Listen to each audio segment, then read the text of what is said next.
Akio Kokita e Seri Arukushi. La Cina.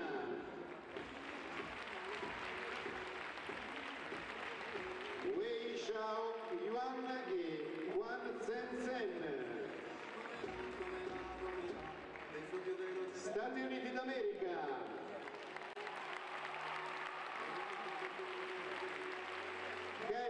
Jesolo, Connor McLean, Sofia Butler e Siena Alivio.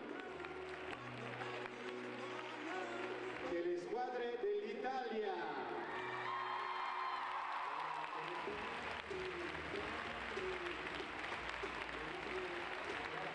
Angela Andreoli, Alessia Federici, Giorgia Leone, Veronica Mandriota, India Bandiera, Camilla Campagnano, Nicola Minotti, Giulia Cobruneo e Chiara Vincenzi.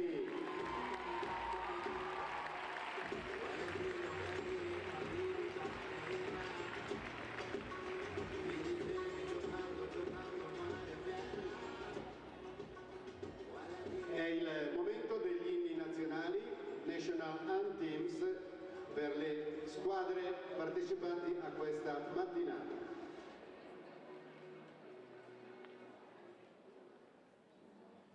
Apriamo gli inni nazionali con l'inno nazionale della Germania, National Anthem Germany.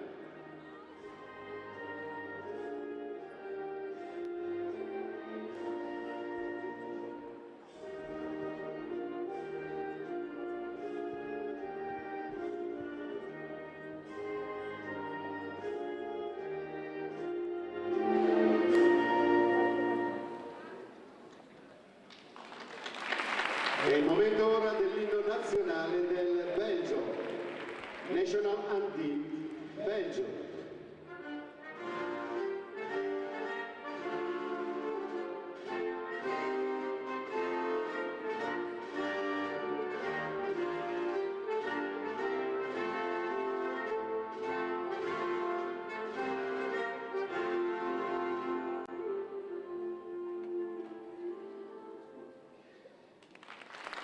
Inno nazionale della Russia, Russian National Anthem.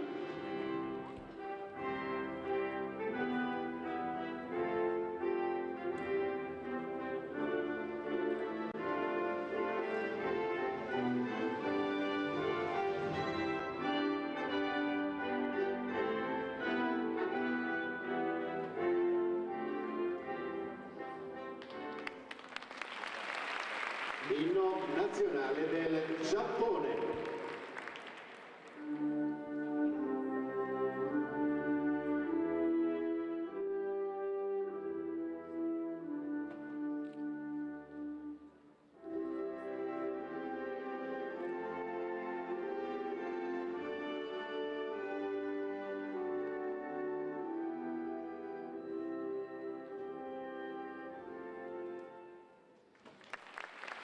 Ed ora è il momento della Cina.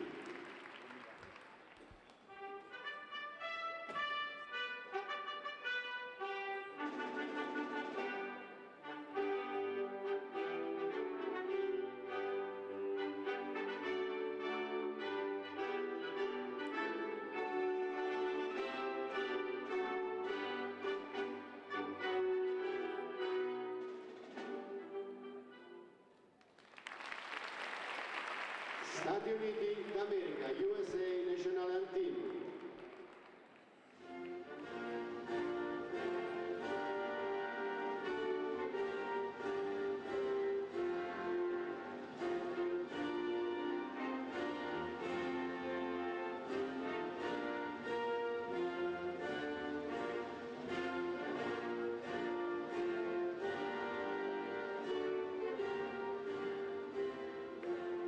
E a chiudere questa cerimonia di apertura, l'inno nazionale italiano.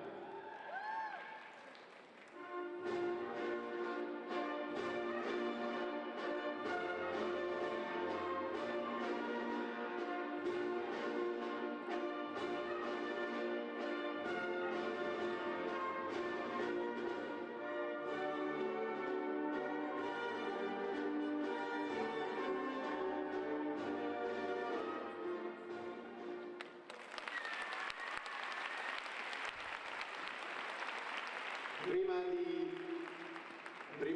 di invitare le squadre a lasciare la pedana, vorremmo, a nome della federazione, dell'organizzazione, ma credo di tutta la famiglia della ginnastica, ricordare un amico che ci ha lasciato 2 giorni fa. Volevamo ricordare con un po' di raccoglimento Sergio Brambati.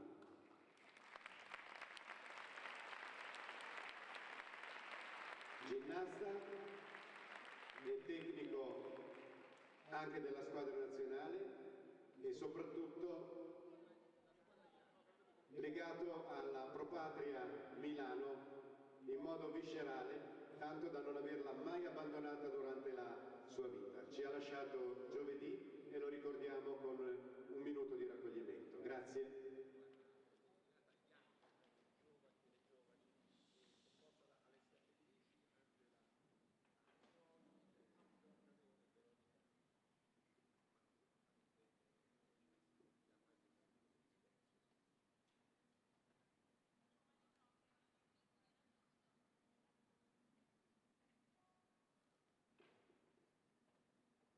Grazie.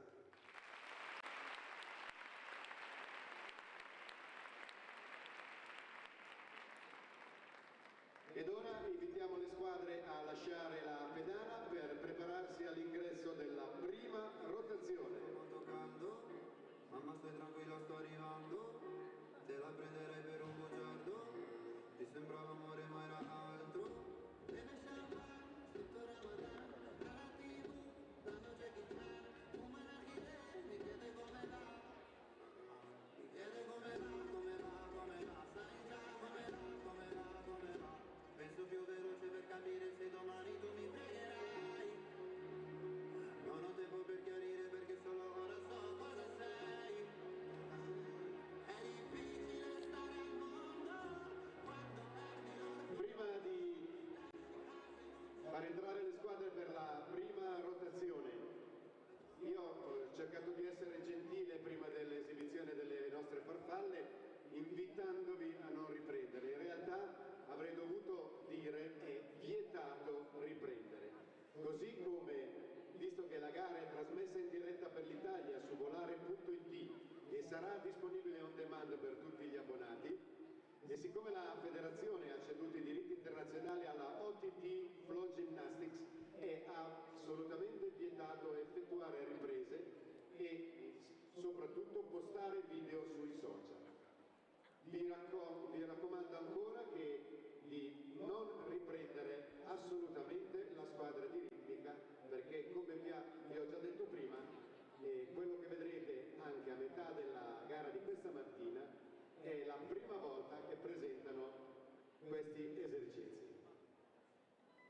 Un altro avvertimento: se comunque volete fare delle foto, mi raccomando, niente flash. Grazie. Ed ora accogliamo le squadre per la prima rotazione di questa mattinata dedicata alla categoria junior del trofeo Città di Jesolo.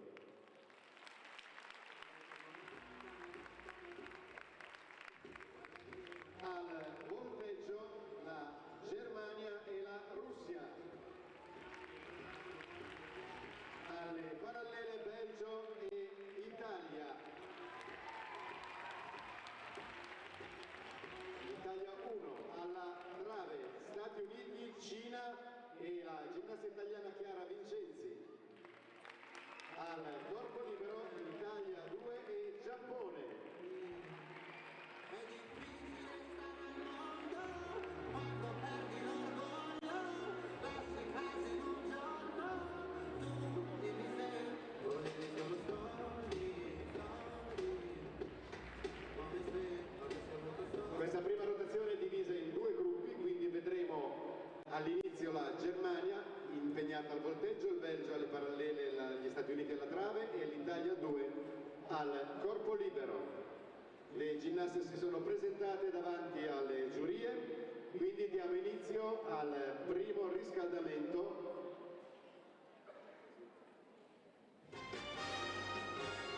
E partiamo con i primi 4 minuti di riscaldamento Germania al volteggio, il Belgio alle parallele, gli Stati Uniti alla trave e l'Italia 2 al corpo libero.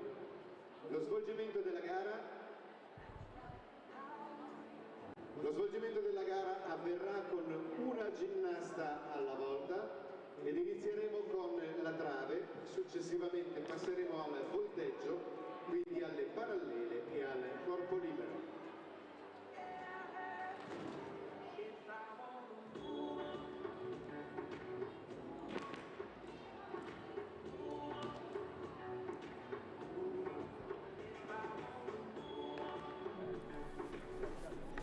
Hello and welcome here as we are live in Italy for the 2019 City of Jesolo Trophy. Glad to have you along for the ride here on Flow Gymnastics, wherever you may be watching. I'm Justin Simmons. I'm going to be joined alongside my good friend Toy Garcia as we get ready for a fantastic day of competition both in the junior and senior division. And one of the most happy things that happened for the United States is that they are back in the tournament this year after sitting out last season, Toy. Yes, I'm really excited to see these juniors compete. They have a lot of really good skills. I saw some good things in training the past couple days, so I'm definitely excited for them. They're starting on beam, which we were discussing earlier, I would think is the best event to start on. 9 times out of 10, if you talk to any gymnast, she will say that beam is the most difficult event for her. So it's nice for them to kind of get it out of the way and then make that transition over to floor. Well, I was going to say, when you have somebody of the caliber like Simone Biles having problems back at the International Worlds, it's just like, yeah, if Biles is having some problem, you know that beam can be a very tough competition, even for the best gymnasts in the world. Right. But the USA coming out with a strong roster this year. A couple of ladies making their international debut for the United States as juniors, but I think you can say that a lot of the eyes for the United States is going to be on Kayla Jesolo. She has already had some international experience as she had competed at the Wagga Classic earlier in this year in 2019, where she finished first in the all-around in the junior competition, also first on vault, beam, and on the uneven bars. So very talented gymnast that's coming through that pipeline of USA Gymnastics. And of course, when we do get to the senior portion of the event later on here, Toy, you know, some of those ladies looking for spots in the 2020 Olympic Games in Tokyo. Yeah, absolutely. So we'll start with the juniors. These girls don't have as much experience as we'll see with the seniors. I would assume there's a lot of nerves going on, which is completely normal. But with the seniors, we will see them kind of settling in a little bit more. They do have the experience under their belt. So I'm excited for both. Well, Russia was able to win the team competition last year, and they send back the bulk of their junior side this year. Vladislava Uraslova, that is definitely one of the gymnasts I would be looking out for. She placed second. The team placed second last year to Russia. Actually, the Italians actually winning the City of Jesolo trophy last year. But also, the Russian junior side looking to make a difference, as they did drop the European championships to the Italians back in 2018 as well. As it looks like we're getting ready for our first competitor of this day. And we will have a full slate ahead for you. Again, first the juniors and then the senior competition to follow here on day one at the 2019 City of Jesolo Trophy.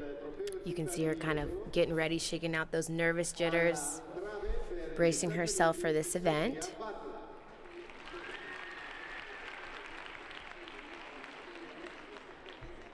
Mounts the beam, and she's going to get started here. Sophia Butler, the United States, wearing the red leotards. Front aerial. Into, it looks like that meant to be a ring jump into a splashdown. Her back leg was a little bit short. That back leg is supposed to go all the way up basically to the back of her head. So don't know if she'll get the connection there. Wow, that was a major skill there. That was a back handspring. 2 foot into a full, which is something that you really don't ever see on beam. you'll find that some of these girls tumble on the beam like they're on the floor, which is so impressive. Let me remind you, the beam is 4 inches wide. That's where I was just about to Right. get at. It's only so wide, and you see where it comes into play here, but that skill, not just impressive for almost any gymnast, but very impressive for a junior. Yeah, absolutely. These girls train several times a day. A lot of them are homeschooled. You know, their main focus is on gymnastics. So you can see that was a fall there. So that'll be an 8/10 deduction. Elite is a little bit different than collegiate gymnastics. Collegiate, that would have been a 5/10 deduction. So it's definitely more competitive to get that better score. And you can see here Sophia is a little nervous. She's a little wobbly. Gears up for her dismount. A round off double pike. Takes a small step back. So that'll just be a couple tenths deduction. Probably not the best way USA wants to start off, but she did a fine job. Let's take a look again at that last maneuver here. So that was her series. That was the back handspring full, which is insane. And she did that. She handled it with no problem. Yurchenko double layout. Yurchenko just layout, and that'll probably be one of the least difficult skills we'll see here today, and that might be why they put her up first. Typically, you'll like to see progression when it comes to the athletes, like the easier skills come up first, and then you'll kind of want to make your way down to the more difficult. As we are here on the uneven bars.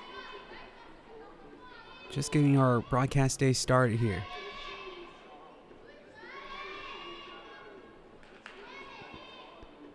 Lisa Vellin from Belgium. Thought we were going to see some of the senior national team from Belgium, but instead only sending the juniors. Gearing up for her dismount here. It's a full in. Takes a small hop forward. She wasn't able to get her chest up on that landing, but solid routine. And that's a good way for Belgium to start their day as they look to become more of a powerhouse on the side of Europe and on the world stage in gymnastics. And if it's their senior team is anything to build upon, their junior team starting to get to that level as well. So as we are here now on the floor exercise. Floor is always my favorite event. It's a place where you can show off your personality and really get the audience to engage. And it's just fun. The judges are looking for you to have a good time on this event. Maybe you can say this is probably the event where you get to express the most personality. Oh, absolutely, yes. A lot of the choreography is based off of, the coach's decision, the girl's decision, and off of their personality. Nice double pike there. So the objective in elite gymnastics is to take the least amount of steps out of your tumbling. So a stick is the goal.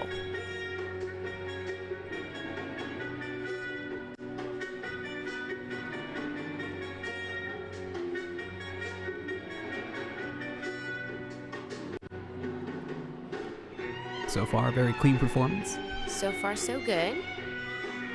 There's her double salto toe pass. It was a front layout into a front full. Showing off those complete 180 splits. She will get credit for those. Fourth pass here, final pass. Double tuck.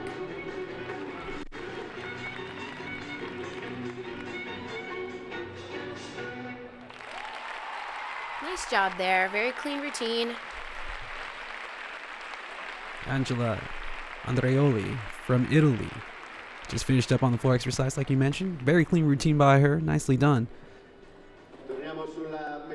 As we come back to the balance beam.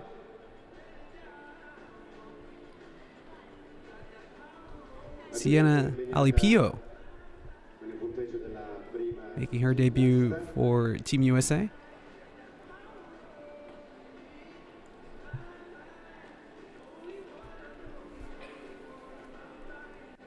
And despite sitting out last year, I'm sorry about that, Toy. Despite sitting out last year, the USA actually picked to take home the championship here in Jesolo.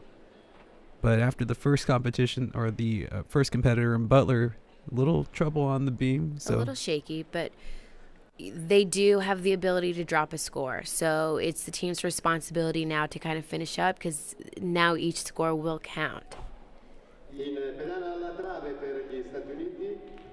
Would there have been any adjustments to possibly what she would go into her beam routine with because of that? Some of the fall that we saw in the first? So she probably at this point wouldn't change anything in her routine. A lot of people say that gymnastics is 90% mental, 10% physical. So it's a mental game now. So they just need to focus in and do what they've practiced, and they should be fine. Well, she hit that pirouette and then that side somersault. Yes. Nice series there. Just a little bit of a balance check. And now those aerials, they do go part of the score. So the judges, all the series and those aerials are just as important, correct? Oh, absolutely. Every skill is important. Every skill is needed, necessary, goes toward your final score, your total score. Aerial into a back layout step out. A little bit of a balance check. She didn't quite make that connection there.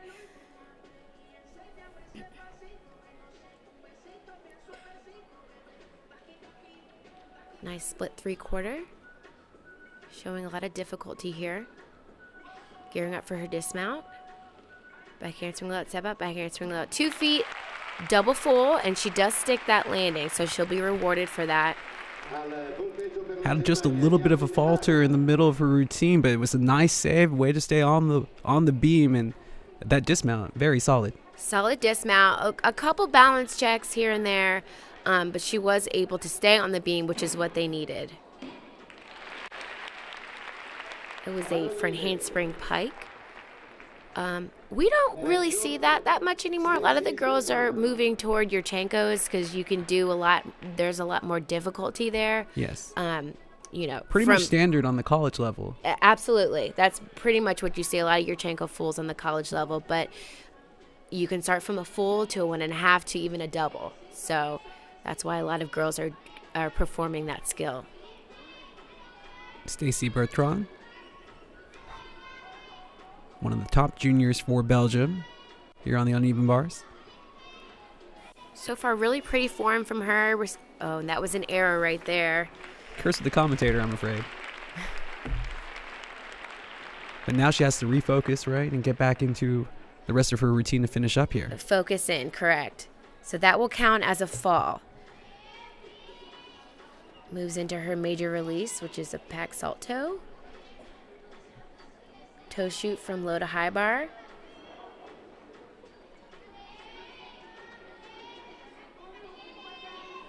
Double tuck dismount. Looked like she took a step forward. Clean routine. I was actually going to say before she made that mistake that she has really pretty lines. You can see that extension all the way up to her toes. That's what the judges are looking for. Unfortunate for the fall, but way to get back into the routine and finish up strongly as we return to floor exercise.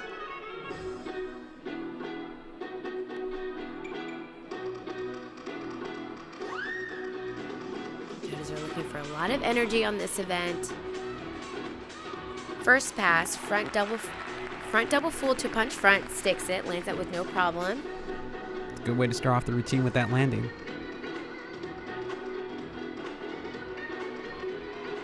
Not a lot of in between here going into her second pass. The floor routines are about 1.5 minutes, and they have to fit in 4 passes, so they don't have a lot of time for a lot of choreography. So they need to make sure they get in all the requirements, which are the leaps, the tumbling.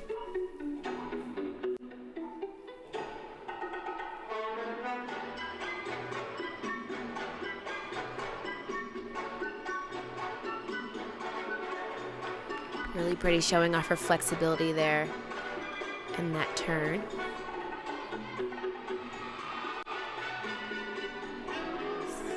Double tuck. She's really hit her landings in this routine. So far, landings are pretty solid.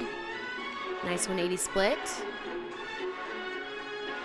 So there will be deductions if the gymnasts don't hit their 180 split. Leaps are just important as tumbling. Took a very, very small hop forward, landed with her chest down on that skill. Nice routine though, very clean, good landings.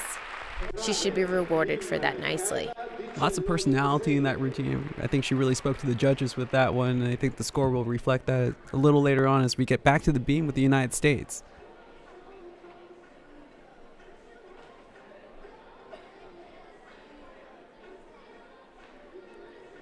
So the first routine for the U.S., a little difficulty just getting things started, getting those opening apparatuses jitters. But the second routine, very solid for the U.S. And again, one of the favorites here in the city of Jesolo here in 2019. Glad that you can join us once again here on Flow Gymnastics. Wherever you may be streaming. Connor McLean on beam. This is a gymnast that we should really keep our eye out. She is a big contender for USA, heavy hitter. And beam is definitely one of her strengths. As we see there, she does a standing Arabian. That's a blind landing, one of the most difficult skills a gymnast can perform. Huge height there off the beam on her acro series. Triple series, tumbles like she's on the floor, handles it so easily. Showing a lot of control there on that full turn as she kicks out of it. Standing full, incredible. Amazing. And as gymnastics continue to evolve, this seems like this will become the norm in the next 10 to 15 years. Which, let me tell you, is so hard to believe. But these girls are doing it. They work hard to get here. And it's incredible.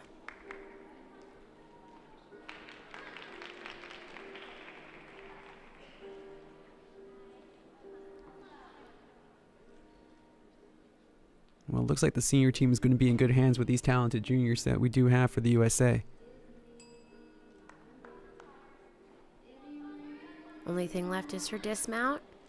Double pike. Takes a fairly large step back, but I mean, just solid routine. From her form to her landings to her execution. We'll take a second look here on her triple series. A very minor balance check, but that is gorgeous. A beautiful routine, really showed off a lot of power and grace. As we return with Germany here, she went into that Yurchenko, had a little bit of a step forward, but was able to save the landing. Yurchenko full there, yes, she did take a pretty large step forward. We'll take a second look here. She lands with her chest down. You can see she kind of piked a little bit on her way down. But the knees didn't touch. Knees didn't touch. So it wasn't a fall, but it'll be a couple tenths deduction. As we hop on over to the uneven bars.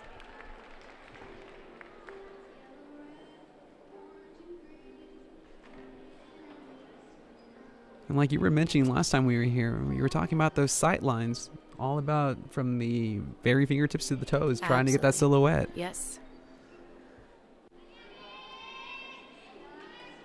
Juta Burkes from Belgium.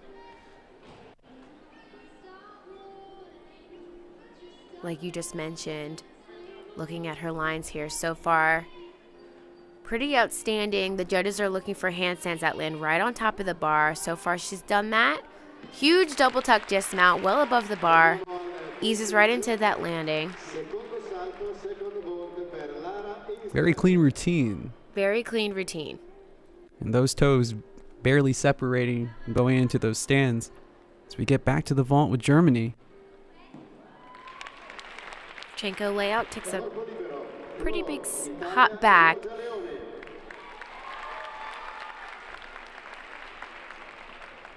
As we return to the floor exercise with Italy. The Italians having what you can say is the home field advantage here today. With Giorgia Leone.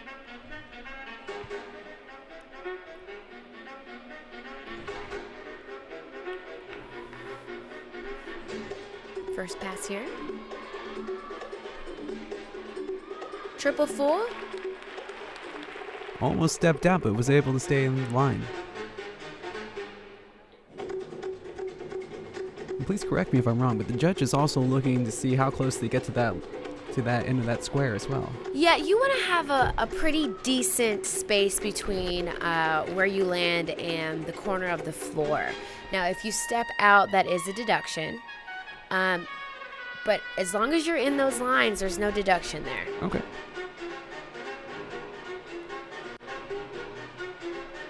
So I always enjoy having you along, Toy. You always having the right explanation for everything that we are looking at, especially here today at the city of Jesolo. If you just tuned in with us, we are with Team Italy on the floor exercise.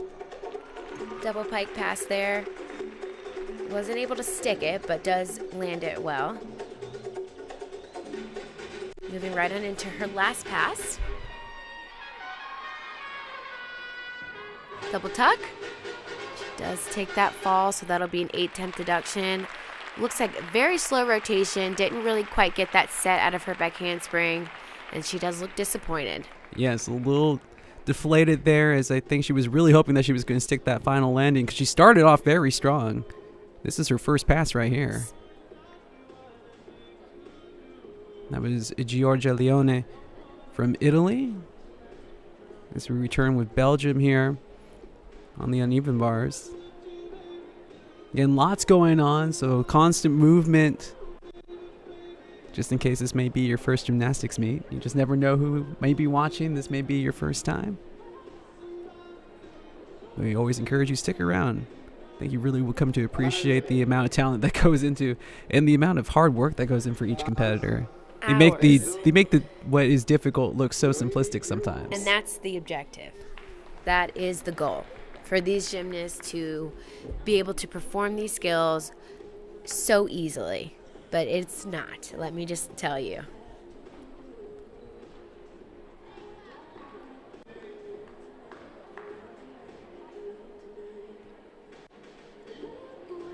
Now, does every competitor have maybe a certain way they like to have their straps done? Was there anything that you like to do back in your days? Anything back when you were a gymnast back at Auburn? So your grips are like your babies.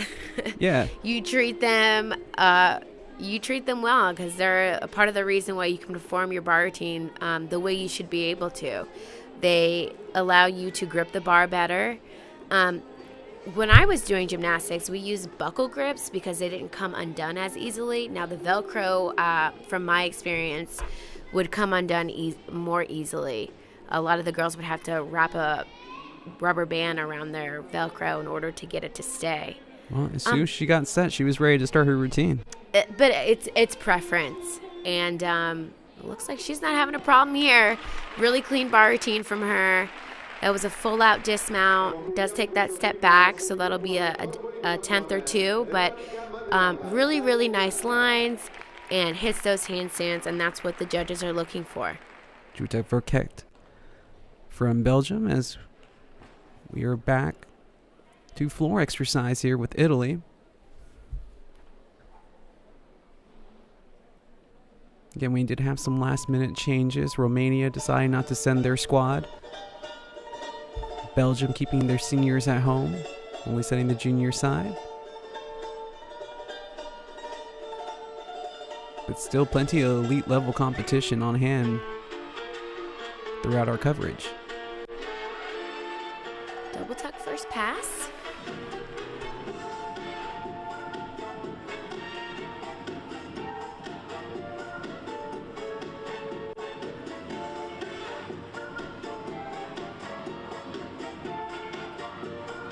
A little bit of a leg bend there on that front full. You know, we were talking earlier about how sometimes you would prefer to start with beam just because of the difficulty, but would it be hard to start on floor exercise just because you have to get into that groove so quickly? Or is it one of those things that you practice so often you could just turn it on? It should be one of those things that you practice so often that you should be able to turn it on. No matter when you start, whether it's in the morning or late at night, that's what these girls practice. The reason why I said that beam would have been the easiest event to start on is because for me, it was the one event that gave me the most tension. Mm-hmm. So got it out of the way and then moved on to floor, which is my favorite. So again, that's preference of the athletes. It's very subjective. We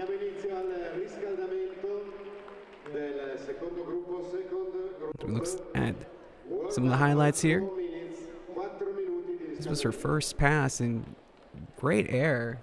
She got a lot of height, but on her landing, her chest was down, which made her take that big hop forward.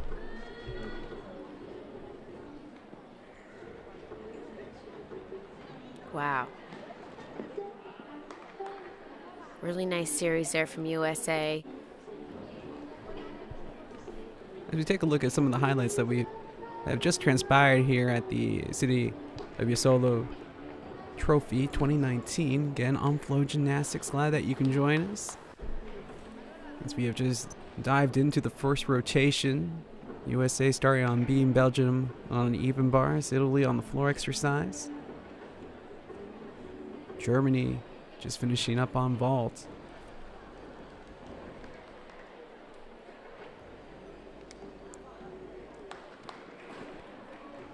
So far, impressive start for a couple of the competitors. Maybe a little bit of your thoughts, especially of what we witnessed on beam from the United States. So far, I'm seeing the most difficulty coming from the United States. They had a couple of errors here and there, especially in the beginning of the rotation, but a lot of major skills thrown on the balance beam. So these gymnasts will be rewarded for their difficulty.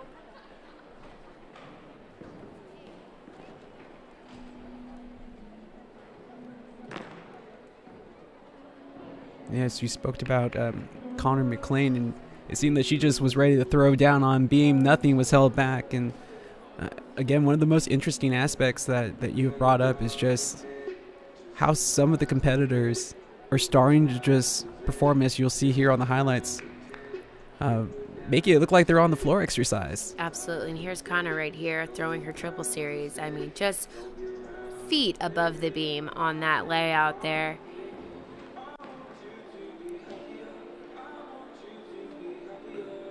We see one of the Germany highlights, but I think what most impressed me is just some of the blind landings that we would see on beam, just because you have no room for error. Absolutely. Those are one of the most difficult skills to perform on the beam because, again, you can't see where your feet are landing. And that was Verkat for Belgium. And when you mentioned during that routine, great height on the end of her release for her dismount.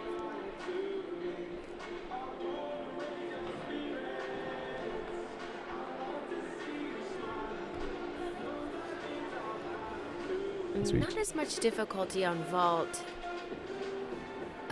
as I would have anticipated, but the gymnasts did perform their vaults very cleanly. So I'm looking to see a little bit bigger skills come from some other of the athletes. Germany looking to improve on their finish of last year.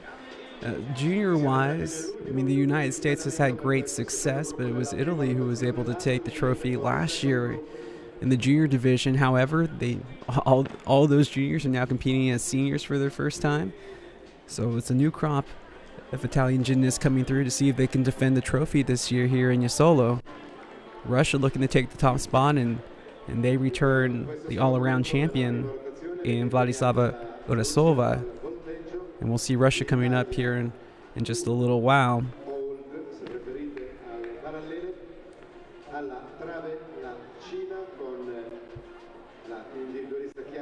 China also getting ready to step up into the rotation.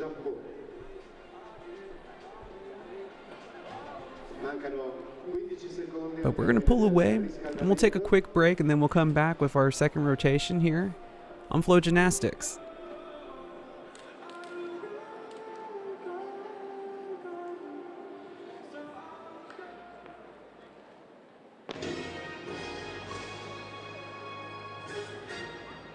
Termine del riscaldamento, riprendiamo la gara con questo secondo semigruppo. Ad aprire è sempre la trave con la Cina, Lim, Juan Sen.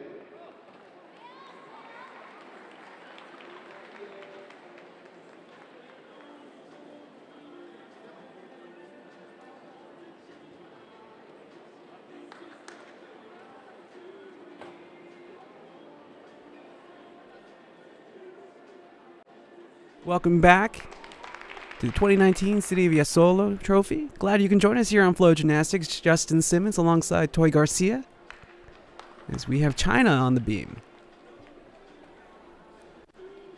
we saw this gymnast mount from behind the beam, just showing something different. It's kind of refreshing to see things like that. Wow, really cool. She did a front handspring step out to a front tuck. And again, like we mentioned before, these gymnasts are tumbling on the beam like they are on the floor. Ooh. He tried to make a save there, was able to save it the first time, but again, like you mentioned, throwing down some real difficulty here on the beam.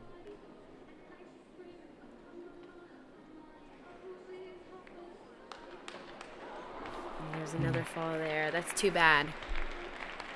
How difficult is it to recover after one fall, let alone two? At this point, she's probably thinking, oh, well, my routine's not going to count, and she's probably feeling upset, but she does need to finish for herself and for her team. Because you never know, the next gymnast up might have 3 falls, so at the end of the day, they might have to count her score. So it's just as important to finish your routine if you have falls than if you didn't have any falls.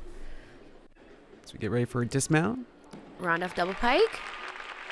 That's too bad. She had a lot of really major skills in there, good form, and she just couldn't stay on the beam for those 2 skills. She didn't look too dejected. I think she knew where she messed up, and she can easily make those corrections, next time go around. As Russia will start off on the vault, looking to possibly take the top spot here today. Yurchenko 1.5, so we are seeing a little bit more difficult vaults here. That was performed really nicely. She's right inside the lines. Did take that step forward, but again, technique was there. Astafeva, who we just witnessed, she did finish 3rd on the vault at the Russian Junior Championships, so she definitely does have the skills needed. As we are now on the uneven bars with Italy.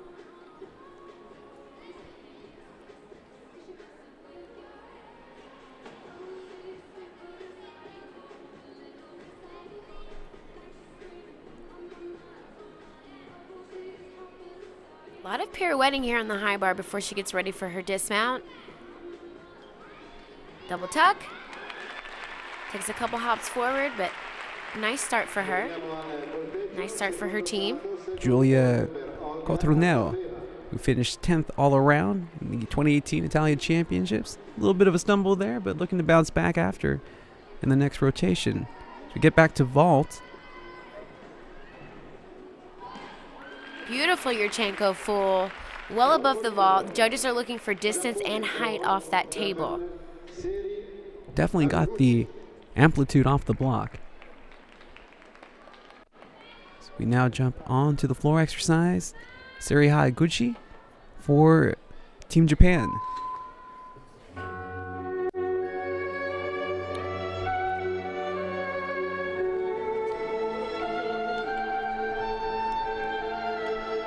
Straight away into the first phase. Oh, see, if you guys were able to see, the judge in the corner there raised her flag, which means the gymnast stepped out of bounds. Now that's just alerting the other judges so they know. So that will be a deduction for this athlete.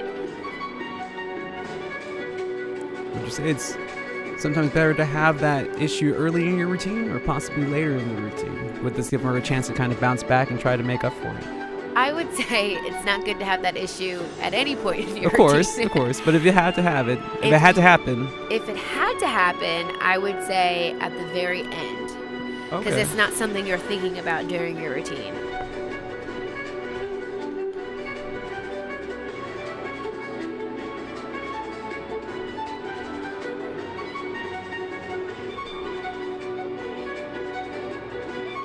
Nice double acro there.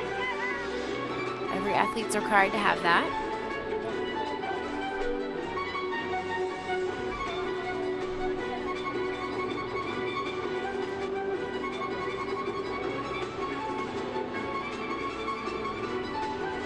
Double full.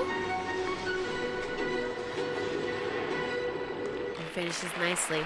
Aside from the first pass, taking that step out of bounds, nice routine from this athlete. Sari Haraguchi from Japan just finished up on the floor exercise.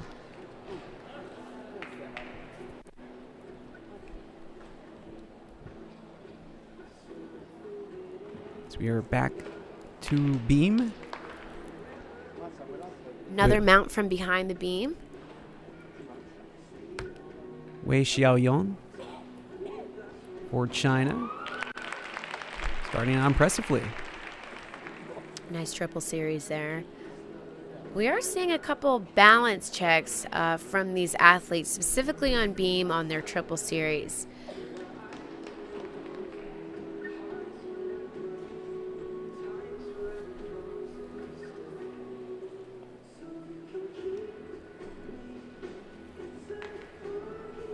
Switch leg leap into switch half, immediately down to a splashdown. That's a nice connection there, so she'll get her the value for that.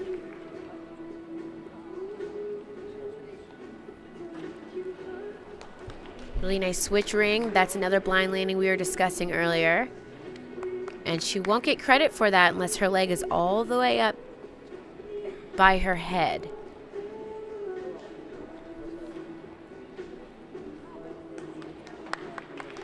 Single skill moving sideways. That was a side summy.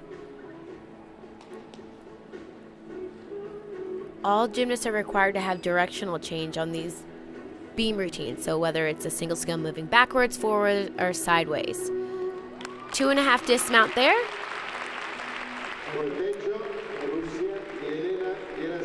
Really felt that she brought a good amount of difficulty to her routine. A lot of difficulty, yes. A lot jam-packed with skills.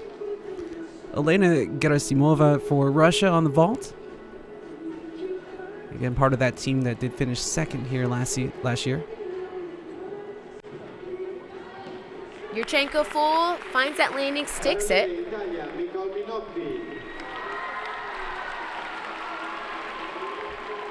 So far, Russia looking good on their first 2 vaults. We are here on the uneven bars. Nicole Minotti for Italy. A little bit short on these handstands. Saw small leg separation there from her on her overshoot. Giant full. Pirouette.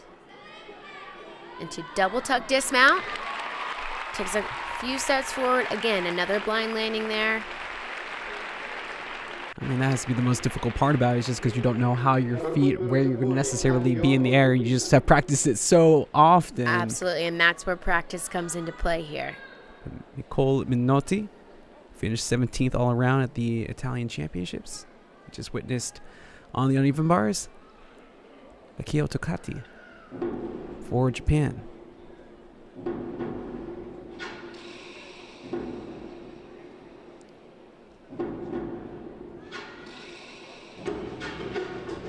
Gearing up for her first pass. Double pike.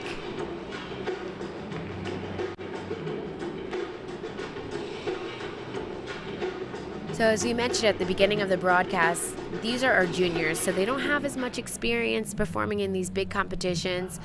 Later on with our seniors, we will hopefully see a little bit more like stuck landings.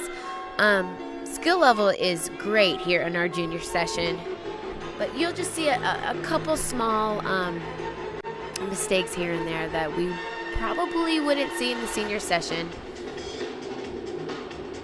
Those girls are a little bit more accustomed to performing in these big competitions again. And kind of going on that, like what you just mentioned, some of these girls making their first ever international debut for their team. So a big moment here to kind of get an international taste of competition and throw down their performances in front of an international crowd.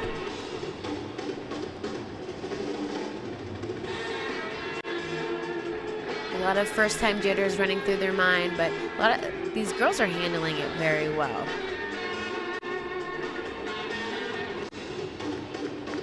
Nice landing there.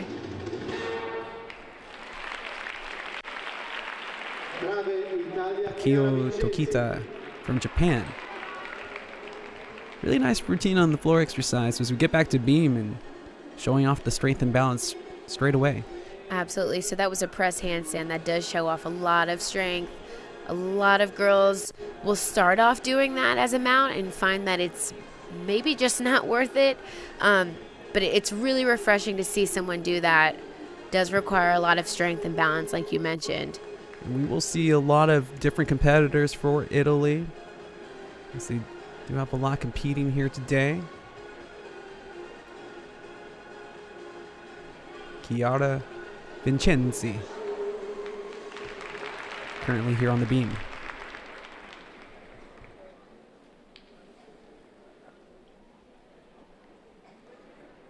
Full turn there required for every athlete on the balance beam.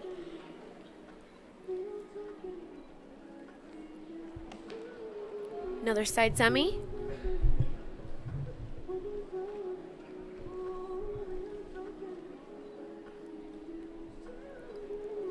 You know, people talk about balance on the actual beam, but how hard is it to keep your balance as you are moving sideways in the air just so you can get back to the beam?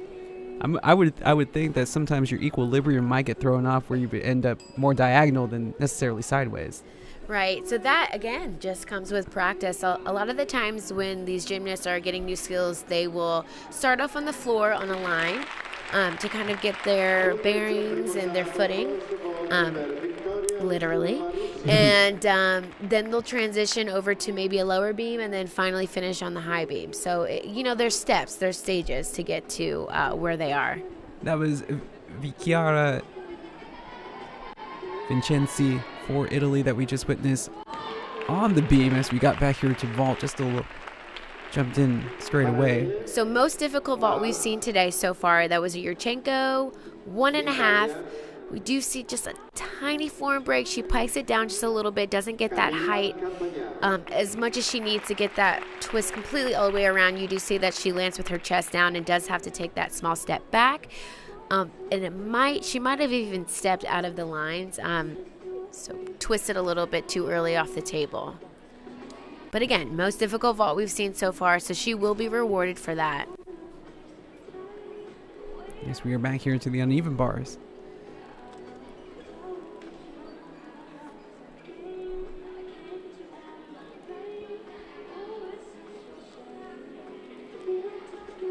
Nice handstands on top of the bar. A little bit late on that pirouette there. Full in dismount. Nicely done. Takes a small step back.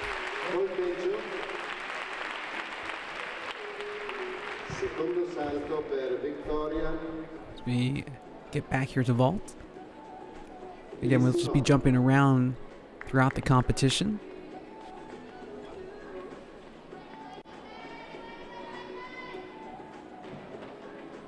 Yurchenko full, really nicely done. She got that amplitude, the distance, the height off the table to allow her to ease into that landing. And one of the things I think people at home might not realize is that they are looking for the distance as well as the height, like you just mentioned. Absolutely. Both are equally as important. And in order to get that, you have to have the round off and the back handspring onto the table. Those skills need to be performed correctly in order to get that height and distance off of the table. As we return with Japan here on the floor exercise. Right into the first pass.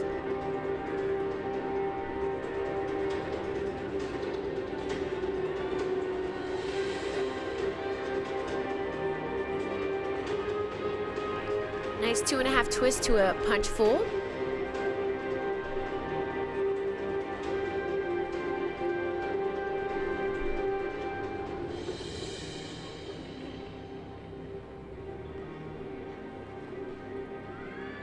I say the Japanese gymnasts, I think, opting for more almost classical style music than what we saw from the competitors from Italy that were going with something more pop heavy. So that will come with the coach's preference, gymnast preference. It's what they think will score the best, and that's definitely subjective. It goes along also with the athletes and what they feel they'll do the best with, the type of music that they'll perform the best with. Nice double full, sticks that landing.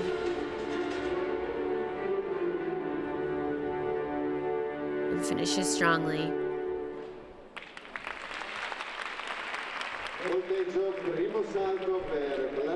It's a really solid routine for her. Not too many mistakes or oversteps. if any. As we jump in mid-vault. Wow.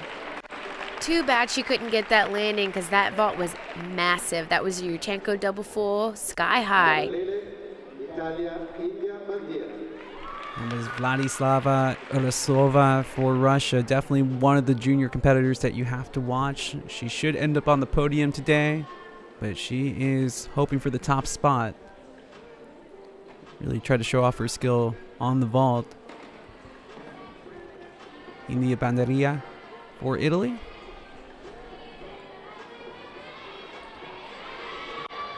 Nice major release. That was a Jaeger. A little bit short on that handstand afterwards, and she does take that fall on her Tkachev major release. So far, the routine is jam-packed with a lot of major skills. How much time does she have before she has to remount here? 30 seconds, and that time is for you to kind of get your head back in the game, get some chalk if you need to. So these additional swings will be deductions. Nice handstand there out of her overshoot. It's just amazing the mental aptitude that you have to just jump right back in like nothing happened. Absolutely. And she definitely made it seem like nothing had happened prior to that. Double front.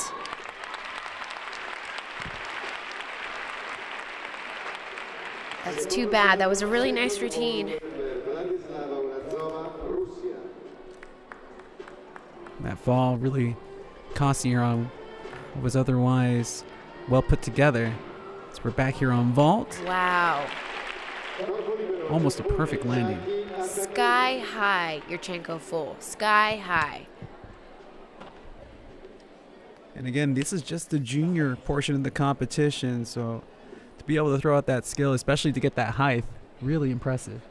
Yes.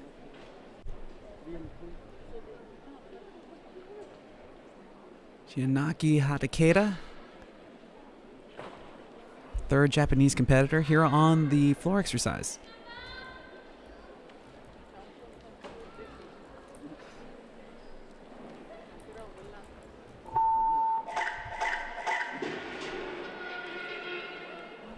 Already starting this routine off really strong with her dance.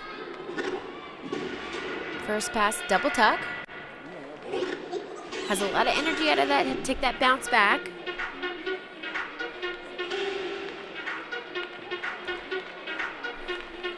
And as a gymnast, how difficult is it to judge that power? Because you need to generate enough power to make sure that you're able to fully rotate.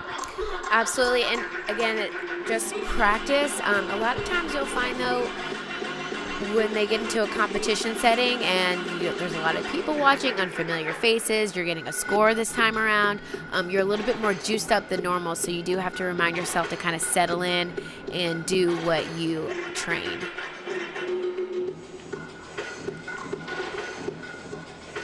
Trying to utilize those nerves to your advantage. Next.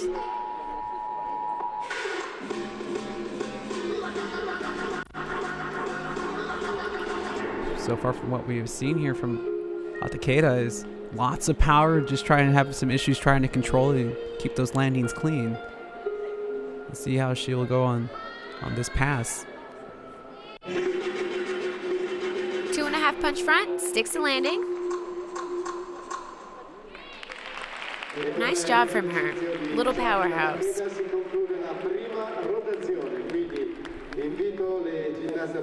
Chiaki Hatakeda for Japan. Great energy she brought to the floor. As we are done with our rotation here, 2019 City of Jesolo trophy here on Flow Gymnastics. Let's take a look at some of the highlights here, Toy. As we get a look here of Italy on the uneven bars. So this time around, a lot of bigger vaults, I'd say, more difficulty on vault. So that was nice to see. And we saw last year's defending all-around champion from Russia, and Urasova. She came out trying to land a big vault early, had a little bit of a tumble, so gonna have to rebound to see if she can get back to where she needs to be to have a chance at the podium, let alone the top spot.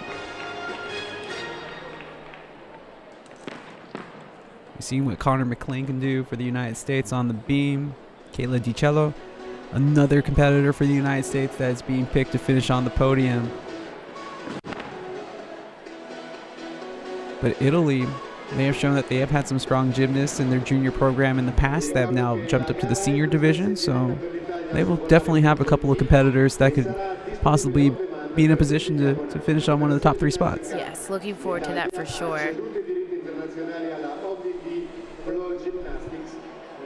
As I mentioned earlier, more difficulty on vault. That'll be the biggest vault we've seen so far. Expecting to see a couple more athletes compete that. That was Yurchenko double full.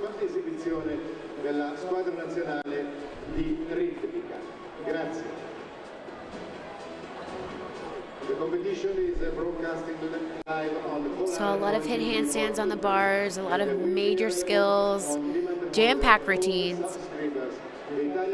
Really pretty form from these athletes. And again, you know, when we've seen things like this, like the little missteps in the falls, one of the most impressive things has just been the mental ability to just jump right back in. What a terrific vault that was. Yeah, major vault. Huge. In fact, that was the last vault of the rotation that we witnessed. This is Hatakeda for Japan here. We mentioned the power that she was able to generate. Great height. As we get ready to warm up for this next rotation here, the 2019 City of Jesolo Trophy. Again, so excited that you can join us no matter where you may be watching this, streaming live on your favorite device here on Flow Gymnastics. We're going to take a quick break and then we'll come back with our next rotation here from Italy.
Stop warm-up.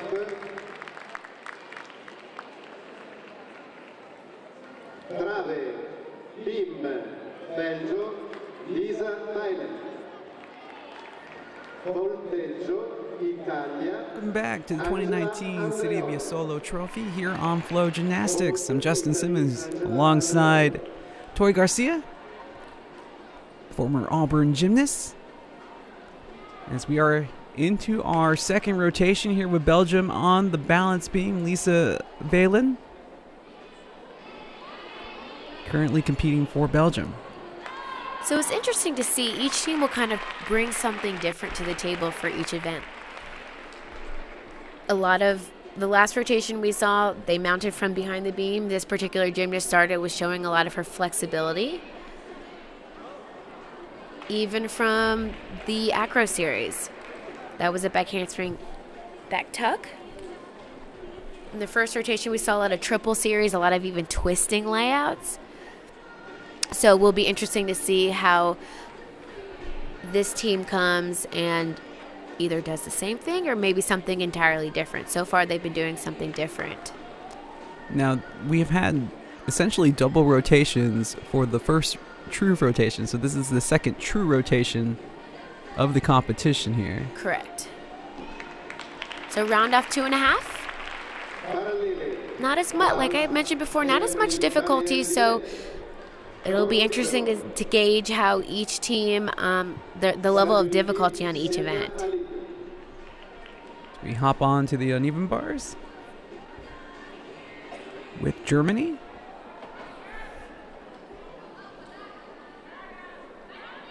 A little bit of a struggle there. Wasn't able to get that pirouette all the way around, so that will be an 8/10 fall. Doesn't look to take too much of those 30 seconds as she gets right back into the performance. Marielle Billet.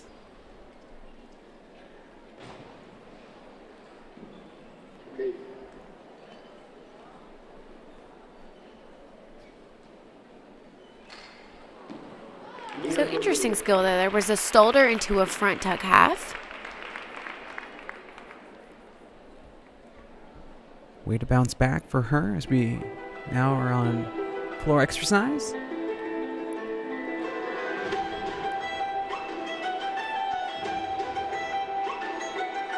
This is the United States with Sienna Alapio. Big double pike opening pass. Opens up right at the perfect time to stick that landing.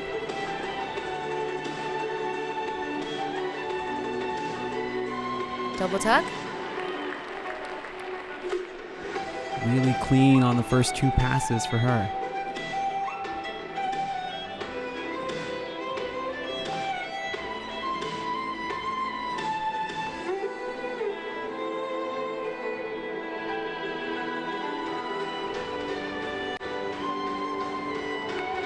Nice twisting double acro there.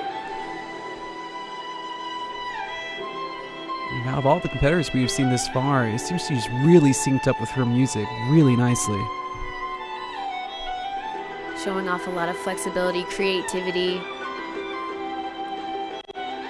Definitely want to use those skills and strengths to your advantage and show them off. Floor is one of the events to do that on.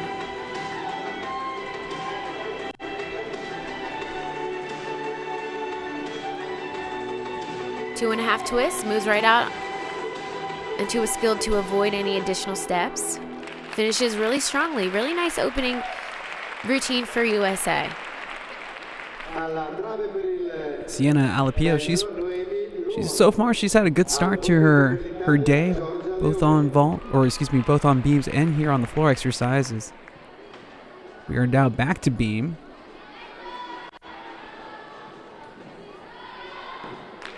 Remy Luan for Belgium, making the save there to keep her routine up. Was able to stay on the beam, so she won't get that 8/10 deduction, but that was a major balance check, so it could be up to 5/10, 4/10. I mean, what happens? I mean, you've competed, on a high level. When you have that first balance check, I mean, what's going through your head after that? Just focusing back into the routine.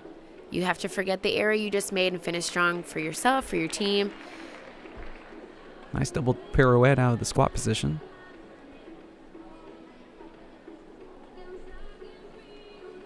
Side aerial single skill.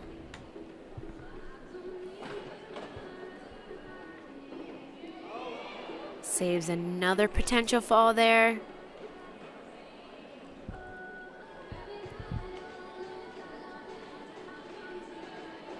Another balance check there. That was a front aerial. Last thing that's left is her dismount. Round off full. Nicely done, nice and clean. Sometimes it seems like saving yourself with those balance checks is a skill within itself. Absolutely, and there is a technique behind saving a skill. But Luan able to stay on the beam throughout the routine, and she came back and finished nicely. As we are back on uneven bars, we have Jasmine Haas for Germany.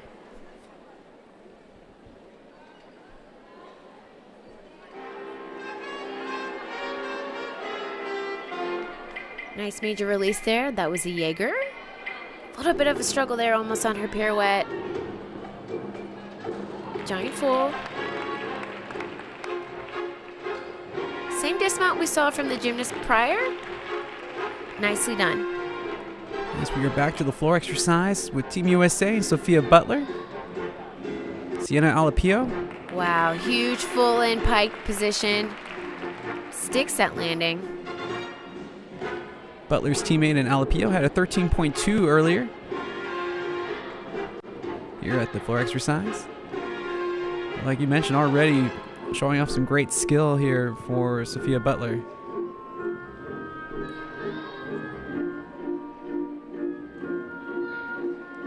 Two and a half punch front. Ooh, a little bit close to that line. That's what we call cat-like reflexes. Terrific balance on display as she was able to save the deduction.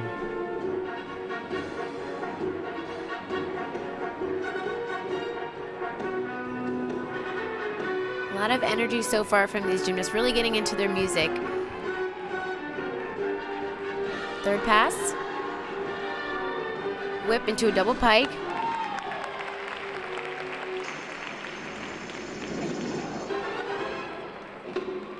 So 3 passes from her, all performed really well. Sophia Butler for the United States. As we are here back on vault. Alicia Federici for Italy.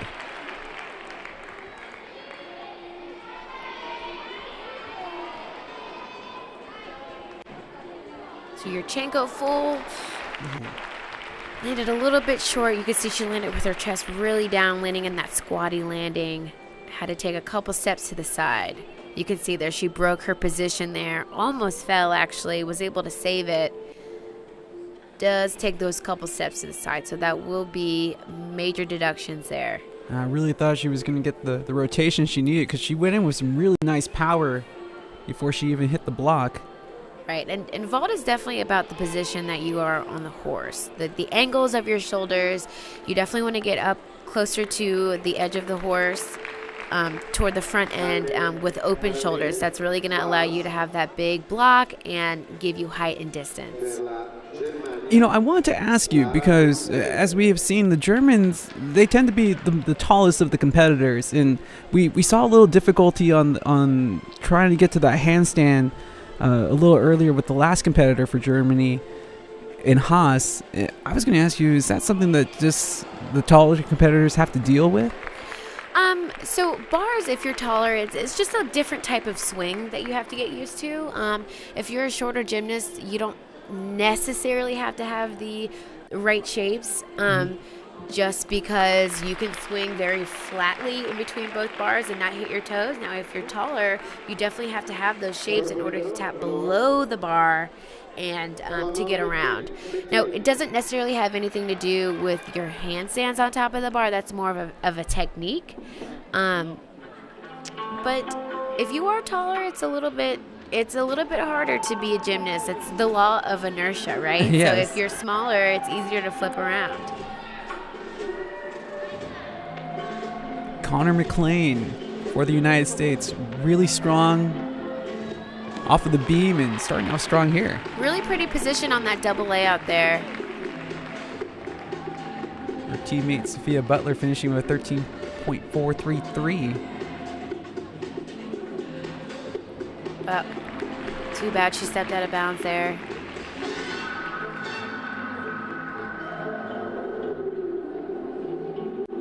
Switchering, really pretty. Got that toe all the way up behind her head.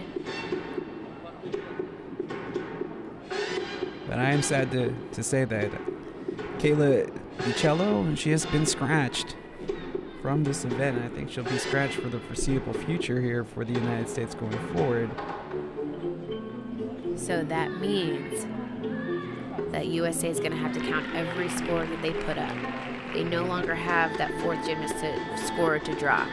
And honestly, Jesolo, one of the ones that we were really looking forward to seeing throughout the rest of this competition, because it really seemed like she was going to have a strong possibility of finishing on the podium. But Connor McLean had that step out of bounds, but other than that, showed off the power.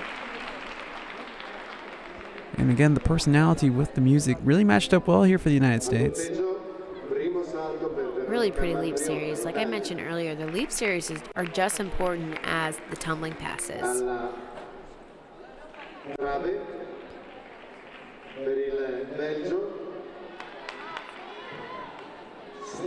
Nice Yurchenko full. She had a little bit of a form break where she piked around. Veronica Mandriota for Italy. As we get back to beam, we have Stacy Bertrand for Belgium. Really pretty back handspring layout step out. Solid on top of the beam.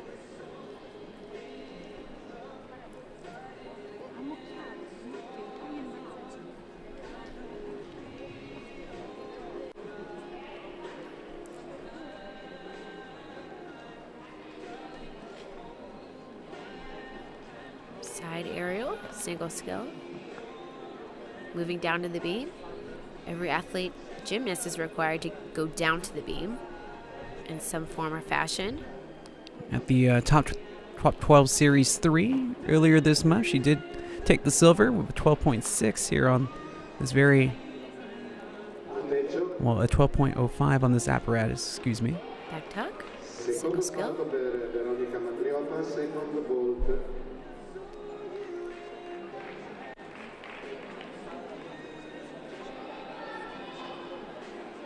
Round off 1.5.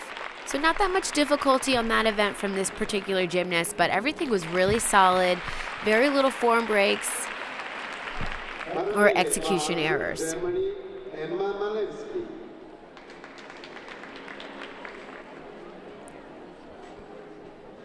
Emma Maloweski for Germany here on the uneven bars. They've had some difficulty here on the bars. Last two competitors falling off, and it looks like the struggles will continue, unfortunately. Cast it over there.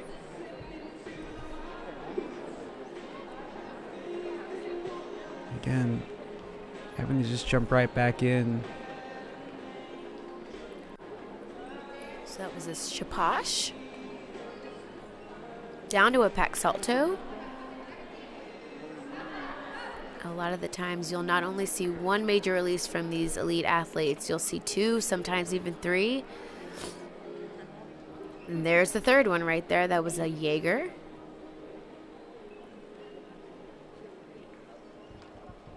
Giant full. Into a twisting dismount. Double full there. So interesting. Don't really see those that often. Jam-packed with a lot of difficulty there. She did have to take that 8/10 hit. And right now, Germany, I mean, they definitely had their struggles on the uneven bars. I mean, it was a good way to come back and finish the routine. But they finished 9th out of the 9th teams in the junior competition last year. So far, the scorecards haven't been too kind to them. So after the first part of our second rotation, Toy, I mean, really solid performances for the United States on floor exercise.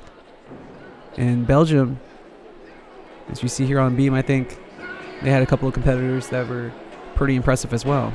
Yes. A lot of good skills that we saw on beam. Not as much difficulty, but like I mentioned before, really solid beam routines. The Italians with Giorgia Leone, she had 13.4 on the vault, being their highest score for Team Italy. And then Connor McLean finished up with a 13.267 for the United States on floor exercise. Stacy Bertrand, the final competitor for Belgium, scoring the highest for her squad on the balance beam of a 12.733.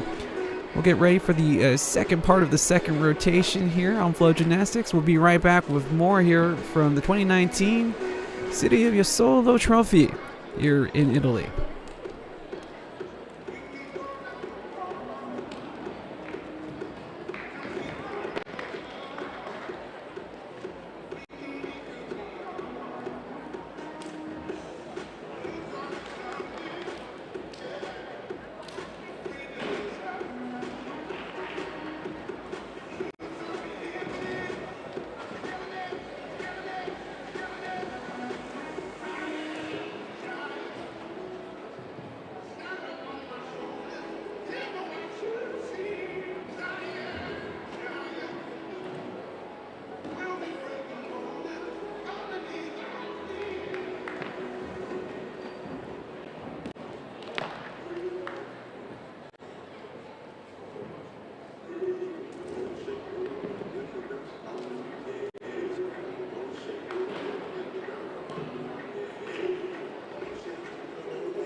Ultimo minuto, last minute.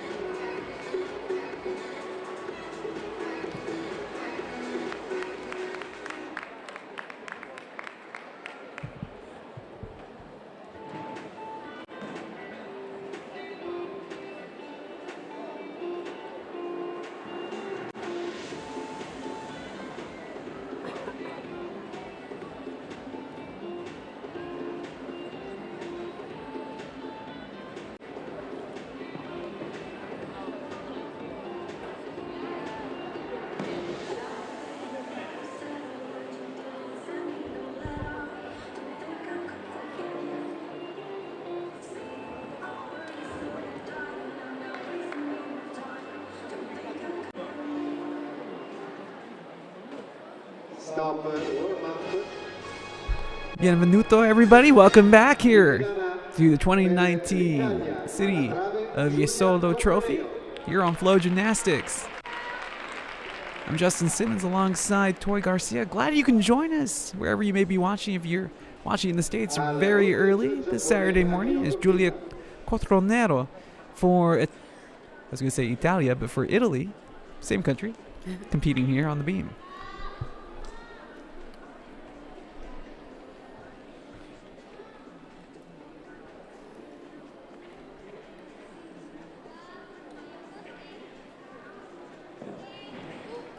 Back handspring out, step out, takes that fall.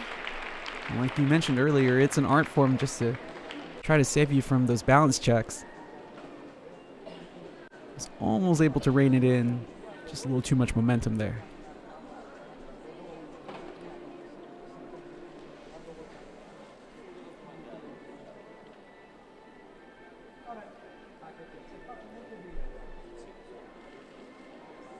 Nice solid side summy there.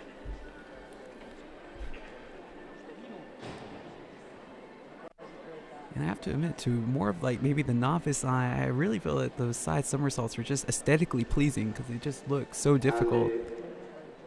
That was a skill I was never able to master.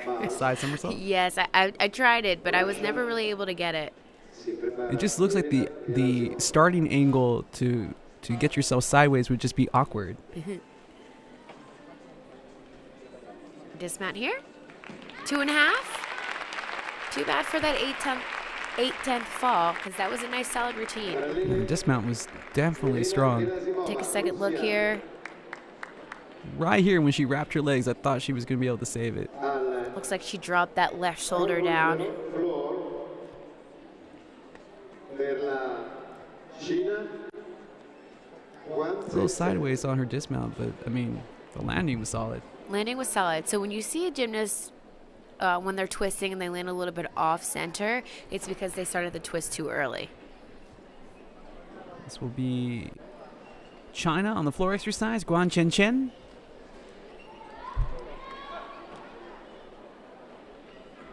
She'll be the first Chinese gymnast up. Her teammate Wei Xiaoyong will follow her up.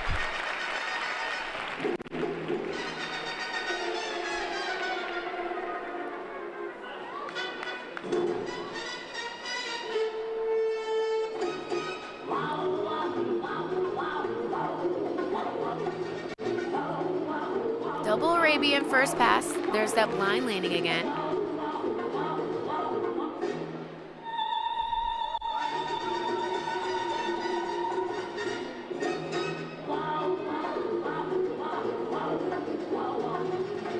Double pike, second pass, stakes it. Yeah, great energy so far out of this routine for Guan Chen. And she's really got the crowd here in Jesolo into it as well. Great energy, different type of music, so that's refreshing to hear. She's really performing well with the music that she has. Double tuck. Lands with her chest down a little bit, that's why she took that jump back.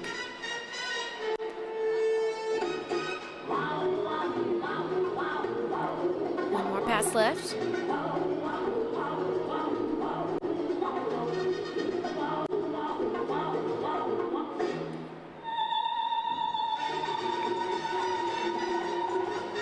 Double full, kind of stepped out of it and went back down to the floor to eliminate any potential deductions there. I was going to say that was a nice save on her part. Nice save. A veteran move from the junior. There you go. It's like we're going to get an interesting mount here on the beam. Really cool. I love to see the different mounts that these gymnasts bring to the balance beam. I mean, that's what the judges are looking for. Someone that will take a risk starting their routine right off the bat. Cole Minotti for Italy.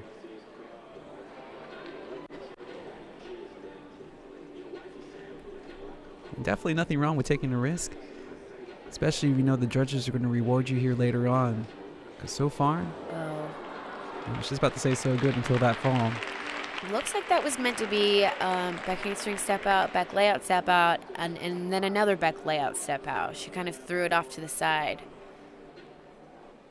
So she didn't even get her feet on the beam, so I don't know that she'll be rewarded for that, for her series at all. And that's just going to be huge deductions on her score later on. Which is unfortunate. I'm thinking that the rest of this routine is going to be pretty solid. You saw it on her face, like that focus. She took that breath and just instantly just jumped back into it. Second ball, Azuki Batanata. Team Italy looking to defend their first place trophy from last year, back in 2018. Gears up for the dismount. Round off double pike. So a little bit of a leg separation on that second flip. And we're going to have to see how the judges decide to score that possible miss of that aerial series. Let's take a second look here.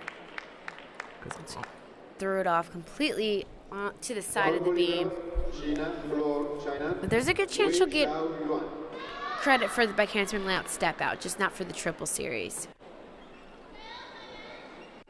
As we jump into the uneven bars. Vladislava Rasova.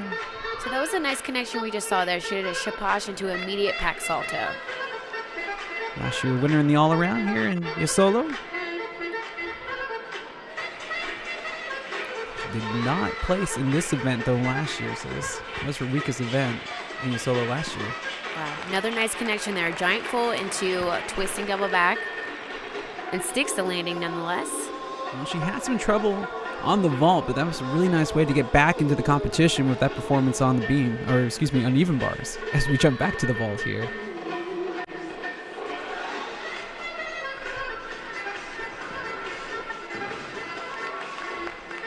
Second look at her third. This is the third major release that she performed. It's a Jaeger.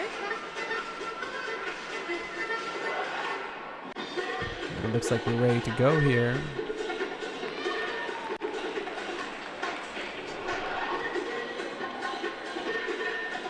Chiaki Hatakeda.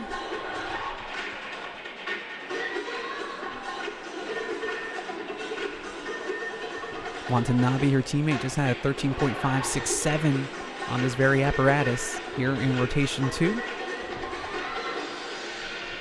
As we are near that midway point of this junior portion of the City of Jesolo trophy here in 2019. Just outside of Venice. In case you have never been here before, glad you can join us on Flow Gymnastics.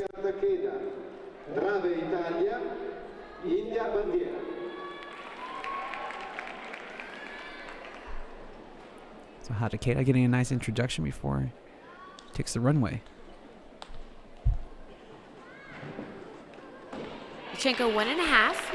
Sticks that landing. First 1.5 that we've seen landed here in the junior competition from that Yurchenko for Hatakeda.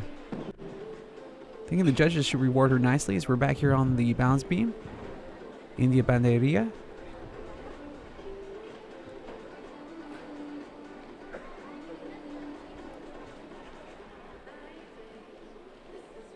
Really pretty lines here. She's showing that full extension in her leap series. Gorgeous toe point. Getting ready for her acro series. It's a back handspring. Back tuck. Sticks that.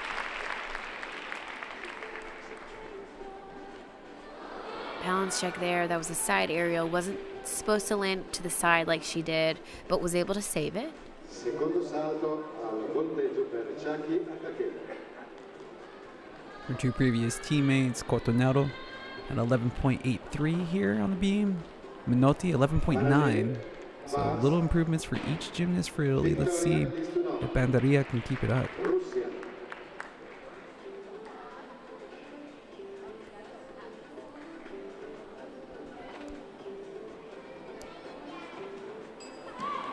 Good dismount there. Back handspring layout, step up. Back handspring 2 foot to a 1.5.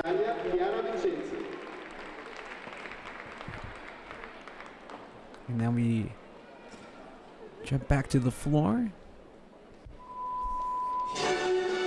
Chiara Vincenzi for Italy. Performing to a classic that many of the Americans here in attendance know. A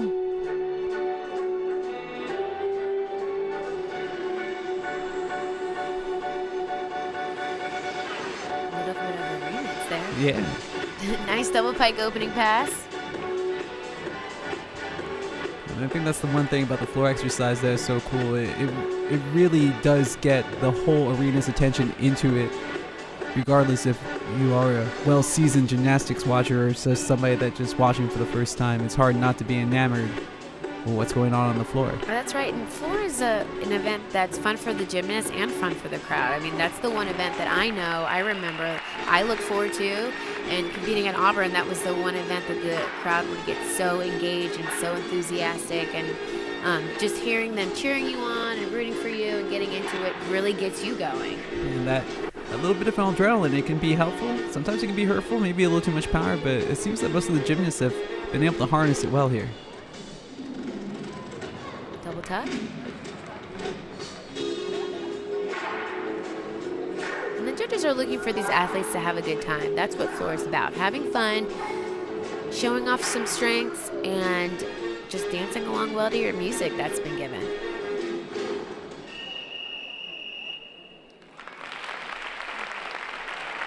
On your team there for Chiara Vincenzi. And we've seen a lot of Italian athletes, and they have sent a lot to compete here. A lot of their junior program, they're basically rebuilding their junior program as the juniors that won the 2018 City of Jesolo trophy basically already graduated to the senior team and now representing Italy on the senior level. Campeonato. Really pretty front tuck mount. Showing some difficulty right off the bat. Taking a little bit of a chance there. Again, like you mentioned before, the judges will definitely reward you if you're willing to take a chance, especially early in the routine. Absolutely. As long as you stay on the beam and you do it correctly.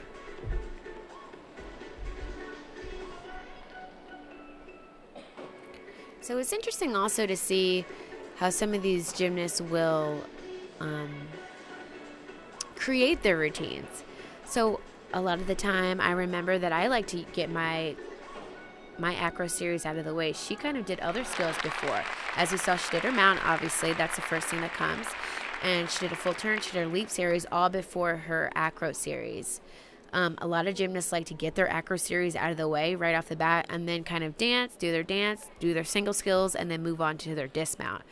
So that's preference. It might be coach's preference, it might be gymnast preference, but it's interesting to see how these routines are put together and kind of how they're designed.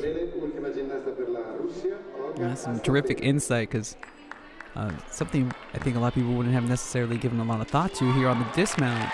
What a really nice routine for her. Nice routine, really solid. You can tell this is probably one of her better events. She looked very confident up there. I mean, the scores are looking good for Italy on the beam. Astafeva for Russia, another one of the favorites here. Her teammate in Vladislava Orosova, though, I mean, she didn't hit the podium in this event last year, but I mean, right now with a 14.6, that has been the highest score on this apparatus so far here in Jesolo in the junior portion of the competition. A lot of difficulty here. Jam-packed with skills. Really impressive so far. Not a lot of mistakes. And she finished strong with that full twisting dismount. Olga Astafeva, she did finish third in the event at the Russian Junior Championships. It looks like this is one of her more solid events, especially with that routine. Russia's going to have some solid scores when it comes to the uneven bars, and that should really help them going forward for the team competition. And as we might have mentioned, in case you tuned in a little late, I mean, the Americans sending a team for the first time as they missed out on 2017, but those podium chances kind of hurting without Kyla Jesolo, who was scratched from the floor exercise. We're hoping that we'll see her later on in rotation 3. But Toy, give me a little bit of your assessments here on rotation 2 as we get ready to go into our true third rotation. So really, really impressed with USA on floor. A lot of solid routines. We did see a lot of difficulty too with that pike full in. We saw a good double layout. Moving over to vault, not as strong as we've seen with the earlier groups. Just like we saw there, that Yurchenko full was twisted a little bit early off the horse. She had a short landing, so it won't be as high of a score as she would have hoped. Beam, we saw a lot of unique dismounts coming from the end of the beam. So like we discussed earlier, that those gymnasts will definitely be rewarded. A lot of solid beam sets. Just looking forward to rotation 3 and to see what USA in particular will do. Yeah, Hanakeda coming away with the highest score on the beam in just our last second half of that rotation with 13.833 for Japan. We mentioned Uroslova with that 14.6 on the bars. Really strong for the Russians. Banderea for the Italians, she actually ended up on the beam with a 12.1, so a really strong score for her team. And then we did see Vincenzi for the Italians as well. She had 12.86 on the floor. Wei Haoyong with a 13.46 for China. Solid score for her. We're going to take a little break as we'll jump to the commercials real quick here. The 2019 City of Jesolo Trophy. We'll be back with our third rotation here on Flow Gymnastics.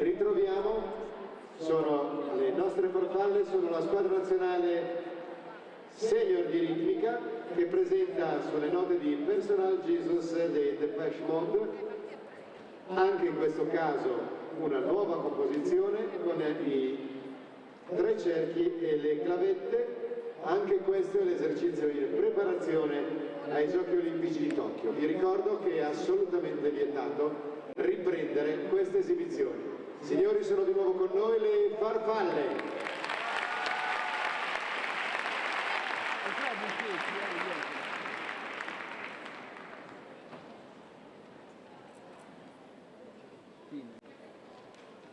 prima russa.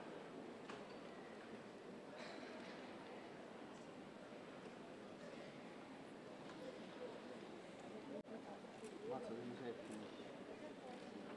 Vabbè, vediamo qua.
Siamo entrati negli ultimi 2 minuti, siamo a metà del riscaldamento di questa terza rotazione.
Termine del riscaldamento alla trave.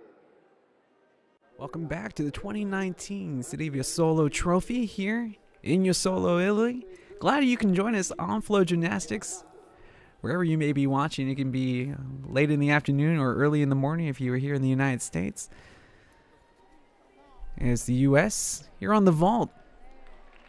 Nice start here for Sophia Butler. Nice Yurchenko full. No major deductions or form breaks there. She did take that small step back. Coach looks pleased. She looks pleased. So we'll see here on the replay. Pretty decent shape. She kept her hollow body position all throughout. And when we talked about it earlier, because we've seen some tumbles earlier in the competition, right in between those lines, so pretty straight off of the block. Yes, that's where you need to be, right in between those lines. So the judges know that you weren't outside of the lines and you didn't twist right off the table or twist too early. Well, you know, we had some questions about Kayla Jesolo for the United States, and thanks to our fabulous crew on the ground from Flow Gymnastics, we did find out that she will be scratched for this apparatus as well on the vault for the United States, so only competing on one apparatus for the United States. The U.S. coming in picked as one of the favorites to stand at the top of the podium, but I think that's definitely going to change the aspect of this junior competition. Russia's looking pretty strong right now. Absolutely, like we were discussing earlier during that break. They were the team chosen to win this, and without having that fourth player up on each event beside bars, they're kind of closing that gap of having been in the lead. So it'll be interesting to see how things unfold. There's definitely a lot of top contenders here, so the competition is tight. Alicia Federici for Italy. She's shown some great technique thus far. Beautiful dismount. Beautiful dismount. Nice double pike. Really pretty form. Loved how she landed with her chest directly up and down. That's showing a lot of expertise there. Let's take a second look. Double pike. Chest is directly up and down, just allowing her to ease right into that stick. Once we come back to the vaults with Sienna Alapio. I mean, she's been very impressive so far here today. Really doing her part to trying to get Team USA to the top of the podium, finishing that first place. So it's interesting to see. You see there's a little chalk dish right there on vault, and you wouldn't usually think that the gymnast would need chalk on vault. When you see True. chalk, you associate it with bars, but From my experience, I would put chalk on my hands and my feet almost on every event besides floor because they get nervous and they get a little sweaty. So that chalk kind of absorbs that. Well, that's what I can only assume. Is just that you don't want to have that slippage or that slide, because even the slightest slip it can be completely detrimental to your routine. Absolutely. So that's where the chalk comes into play a little bit. You can see she put it on her hands, a little bit on her feet. What do you think's going through her mind right now as she's, having to stand here and perform? As we just take a quick hop back to the highlight, but we have Alapio waiting on the vault. She definitely she looks a little fidgety. She's ready to go. It's kind of hard to keep your mind in the game when the judges take some time in between routines, because as soon as you see your teammate before you land, you're ready to go. So you kind of have to take a deep breath, focus back in, don't let your mind wander, and then get yourself ready to go. She takes that deep breath, and she looks ready to go here on the vault. Wow, huge Yurchenko 1.5. That was gorgeous. The distance she covered. The distance, the height, her body shape in the air. We'll take a second look. Really good position onto the table, really good distance height off of the table, and besides that small hop, I don't see any major deductions there. I think one of the most impressive things is we're here with Germany on the balance beams, back to that vault. It's just the fact that she had little to no bend on those elbows. It was all that hand and wrist strength off of that block, and she was still able to generate that distance as a junior. Right. So as I mentioned earlier, a lot of the vault, the reason why you would get height and distance, which is what the judges are looking for, comes from the entry onto the table, the beginning of the vault. So it comes from your round off onto the board and your back handspring onto the table. You want to make sure you have open shoulders onto the table, allowing you to get that block off the table and then to get that distance. How something so beautiful, so complicated at the same token. It's just like, I understand it's their job to make it look easy, but sometimes I feel that sometimes the viewers might not necessarily appreciate it because it looks so simple. It's almost a little bit of math that you have to put into play when it comes to gymnastics.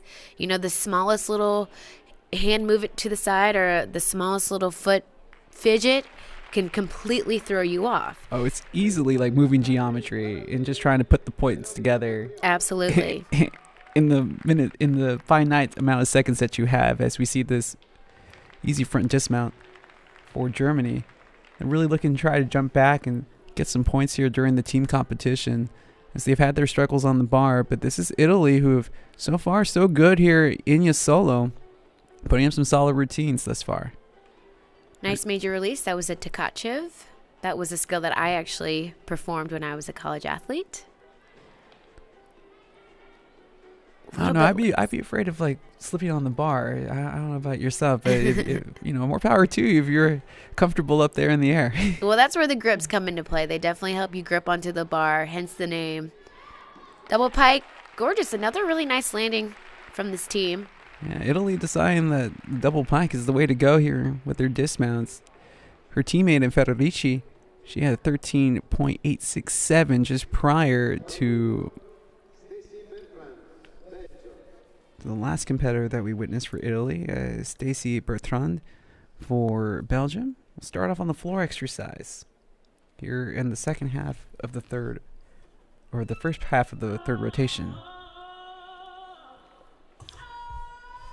So this is a little different. When I was growing up, we didn't really have a lot of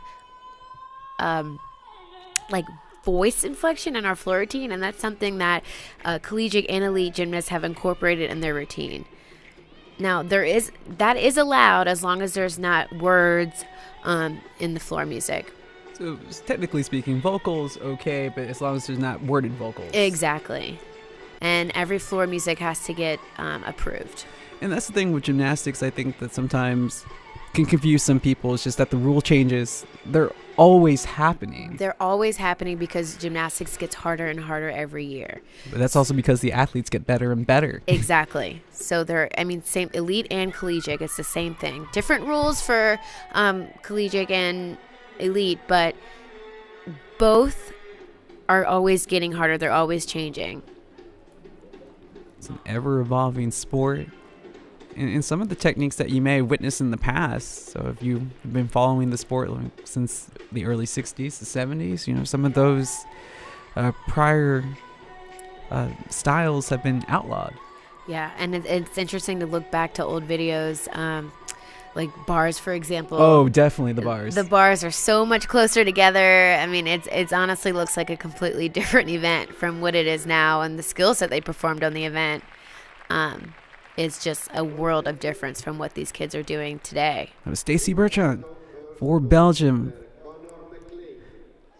She had a nice routine here on the floor exercise. Really fun music. I enjoyed listening to that.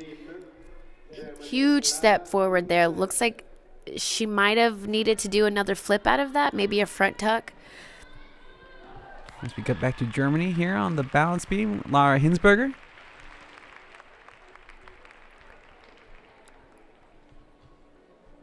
Germany has had their jitters, but her acro series starting right off the bat. And like you mentioned earlier, some competitors want to jump right into it. Others willing to show off some of the other necessities of the routine before they decide to get into that series.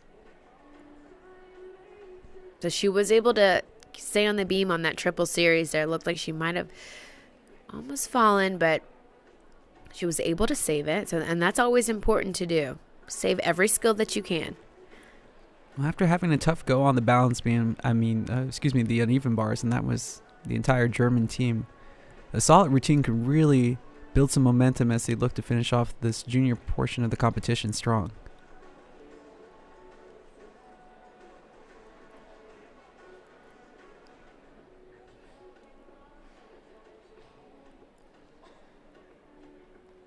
Showing off a lot of dance here. Another major balance check there, but again, she was able to save it, so that's what's important. Her teammates kind of willed her there with the cheer there, and I think that might have just kind of helped her pop up just a little bit. Now, if I heard correctly, I heard the bell, so that's a warning for her to start transitioning into her dismount at the end of the routine. So 1 bell is a warning, 2 bells means that you've gone over the time limit. So she gears up for her dismount. It's a back handspring without step out, back handspring 2-foot into a double twisting layout. Yeah, that was a solid routine for Germany, especially what they had prior. You know, just trying to build on some success. As Giorgia Leone for Italy now on the uneven bars.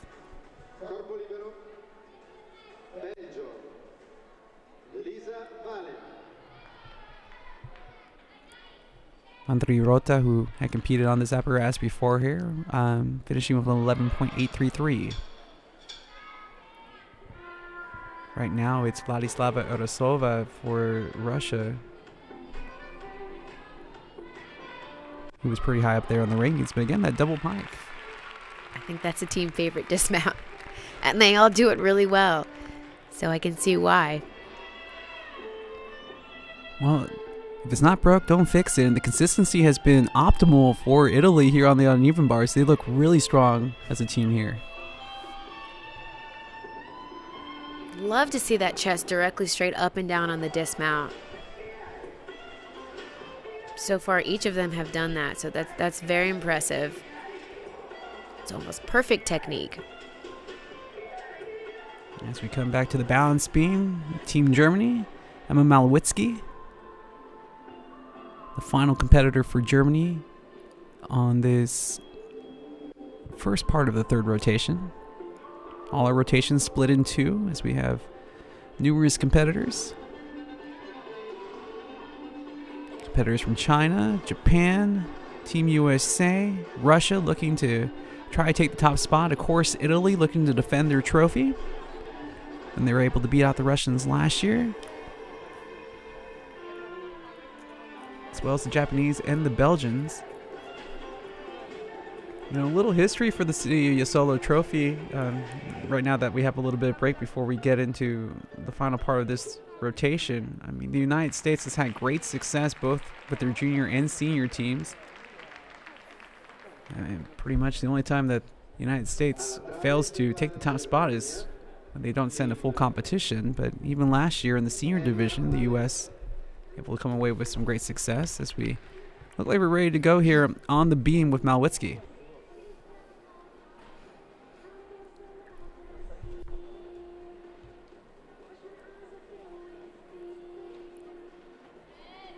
Backhand handspring layout, step out.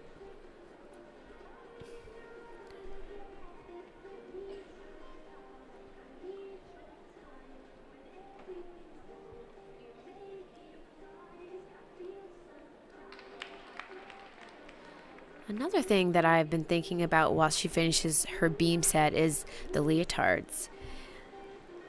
And why is that?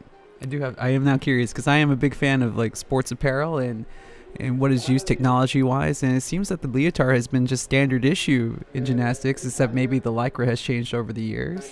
So long sleeve leotard is required in competition. Okay.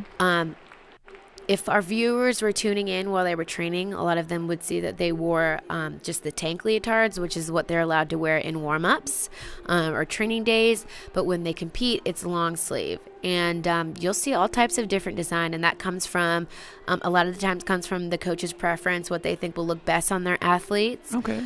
But it's just interesting to see all the different designs and the colors, and a lot of them will be the colors of their flag, their country's flag. So it's something that, is definitely thought about, the leotards. See, I'm impressed that so much thought goes into the color scheme. I really didn't give it much thought until you really mentioned it.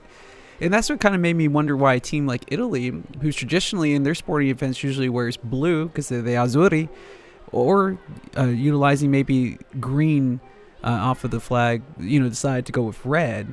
It's kind of blended in with what the United States decided to wear and what China and Japan all decided to wear. But I mean, everybody has that color in their flag, so it makes sense.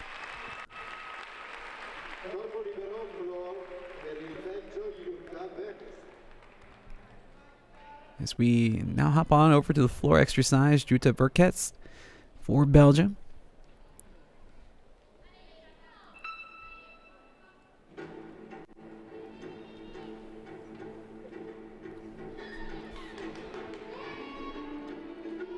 So first pass, double pike. Takes that small little step to the side. Didn't look like she actually needed to do that, so she'll try for other clean landings on her other passes.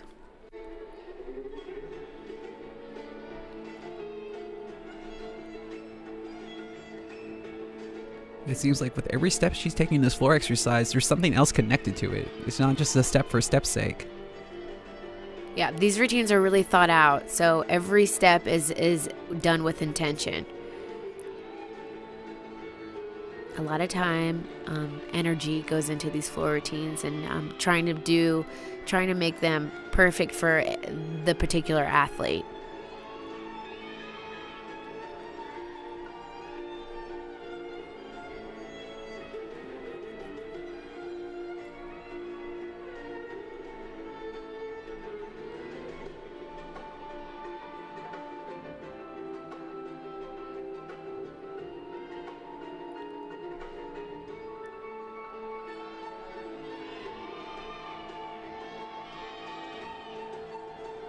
Really pretty double full. I like to see these gymnasts land with their chest straight up and down. That shows a lot of control.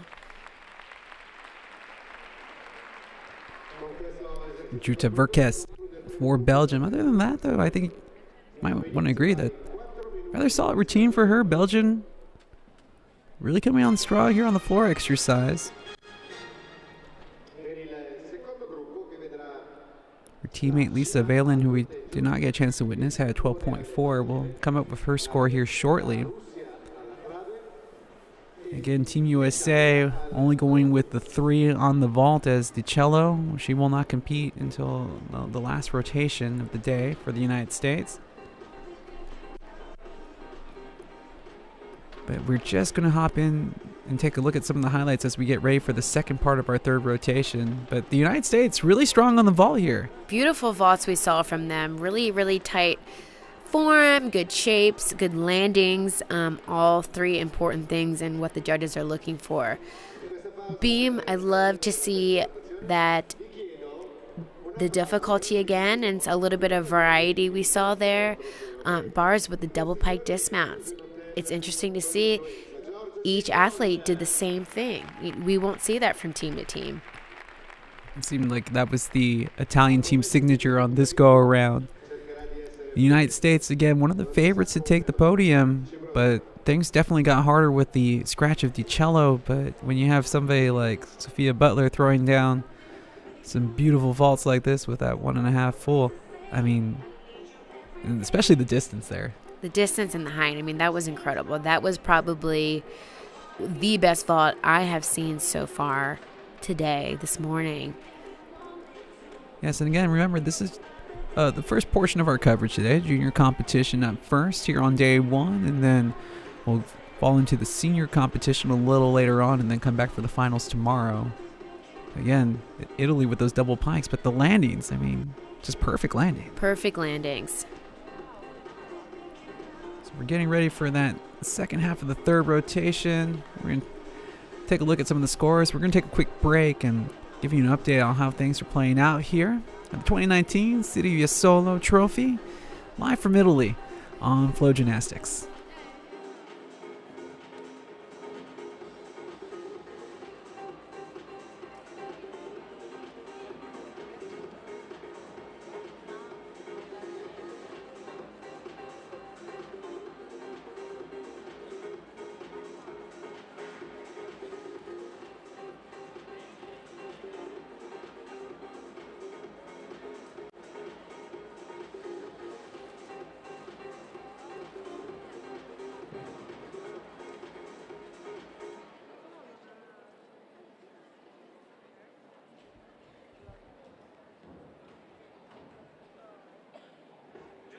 Siamo entrati nell'ultimo minuto di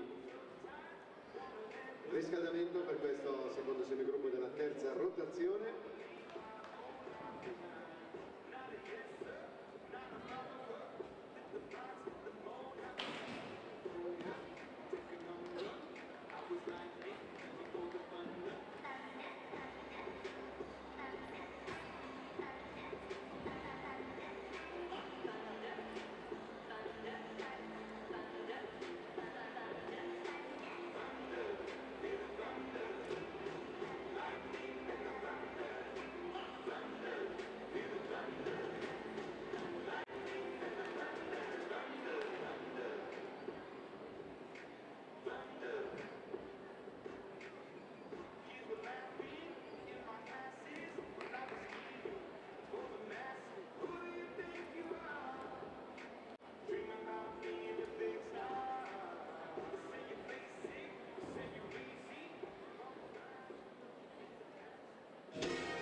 Termine del riscaldamento per questo secondo semigruppo della terza rotazione.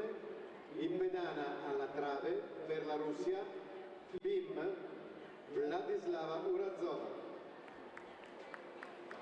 Welcome back to the 2019 City of Jesolo Trophy. Ooh, and this is a really tough start. Was not expecting that. I was just about to heap a ton of praise on Vladislava Urazova, one of the stronger gymnasts for the Russian contingency. She is the returning champion in the all-around, but I mean, right off the bat, Toy, very unexpected. So as we mentioned earlier, these gymnasts are sometimes rewarded for the difficulty that they do straight off the bat, and sometimes they're not, and it all depends on if you're able to make the skill. But she went for it, so maybe down the road she'll be able to make it and earn a higher score than what she'll be doing today. But it's important just to finish strong so far. She's done a really good job mentally staying in the game. Showing that down on the turn, down on the beam turn.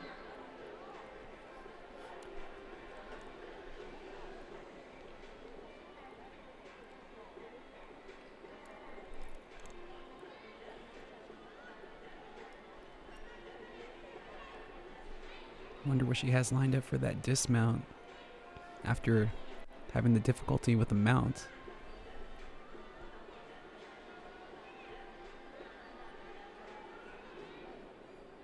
And here is the dismount. Wow. Wow. Round off back handspring, 2.5 twist. That make you forget the beginning for performance You'll see it again here. Again, trying off with some great difficulty. That's a little too bad. I mean, the rest of that performance Was solid. Oh, definitely. And again, as the returning champion, I mean, you expect nothing but the best performance from her. So it was tough to see her start off so with that falter. But, I mean, the rest of the performance, she really cleaned it up really nicely. And we'll just see if the judges reward her for it. She'll be rewarded one way or the other. Bandiera for Italy. Showing a lot of pizzazz. A lot of energy. Really pretty toe point I can see from this athlete. And it's interesting, you'll see, from team to team or country to country, what these gymnasts' strengths are. Sometimes the coaches kind of just allow them to showcase their certain strength, and sometimes they will put on that certain strengths on them. Like they'll work toe points or, really bang into their head, straight legs. So we'll see, I guess, the progression of these floor routines to see what these athletes' strengths are from this particular team. And of course, just as the juniors, I mean, still plenty to learn, plenty of time to develop still. And this is in a really impressionable age for gymnastics. This is a lot of the time where these gymnasts get a lot of their big skills. Training for them is really important. And again, some of these, as it was the end of her performance, but some of these gymnasts, will be turning senior next year and possibly hoping for a spot to get to Tokyo. You just never know.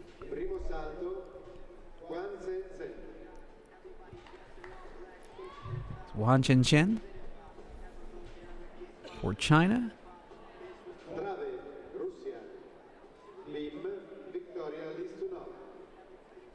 Teammate Wei Xiaoyong had 13.36 just a moment ago. A little something different. Instead of competing the Yurchenko vault, she did a front handspring. 1.5 twist off the table. So, I'm not sure you can actually read all the body language, but any idea what her coach might have been explaining to her there? Looks like he was telling her off the table, get off with a straight body. Her shape might have been a little bit off on that. And actually, I think that was a half on, full off. So he looked like he was telling her, tight form, nice shape off the table. Nice hollow shape off the table. And I wanted to ask you about this. I know that, we talked about the chalk earlier, but this spraying of the mist, does this give you at least a little bit of extra grip? Extra grip. So for me, I never like to use a lot of water on my grips. And actually, you're not technically supposed to put water on your grips. Okay. But a lot of gymnasts will find that if they put water on the bars or on their grips with that, and the combination of chalk, it just allows that little extra roughage and ability to grip the bar. Yeah, it's one of those things that's kind of funny because you need a little bit of friction to make sure you can hang on to it, but at the same token, you want some smoothness so you're able to move around through the bars. As Chikari Takeda getting ready to start her routine here on the uneven bars. Nice pack salto major release into immediate stalder. Wow. Into an immediate blind change full. A little bit late on that full that she did. She looks like she's a quick twitch gymnast, meaning she performs her skills really quick and fast. Definitely performing them in rapid succession.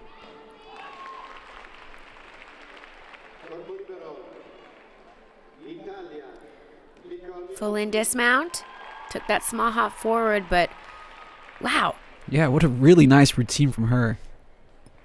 For Chiaki Hadekeda.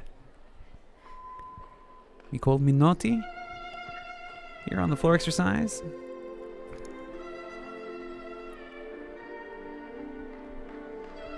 After hearing a few pop sounds, something a little bit more classical string-wise.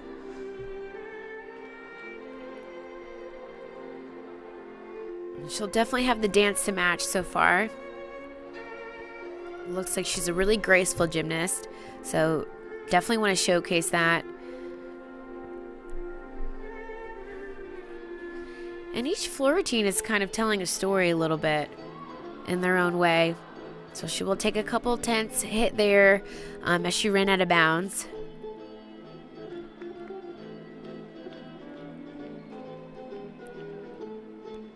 And again, it's a little nice to have your home countrymen behind you. As you can hear, they are really getting into the routine now.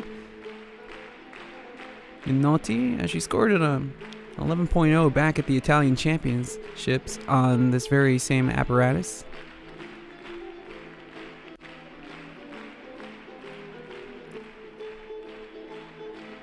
So definitely having that crowd involvement.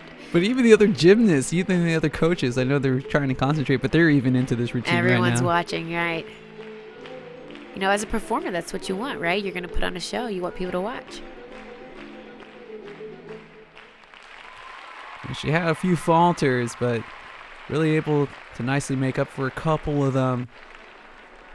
And, of course, this is what you always want to see on the floor, right? Everybody having a good time. Everyone having a good time, a lot of energy. And we'll take a second look here at her pass where she ran out of bounds. That'll be a couple tenths deduction there. As we come back to the beam with Team Russia, Gerasimova.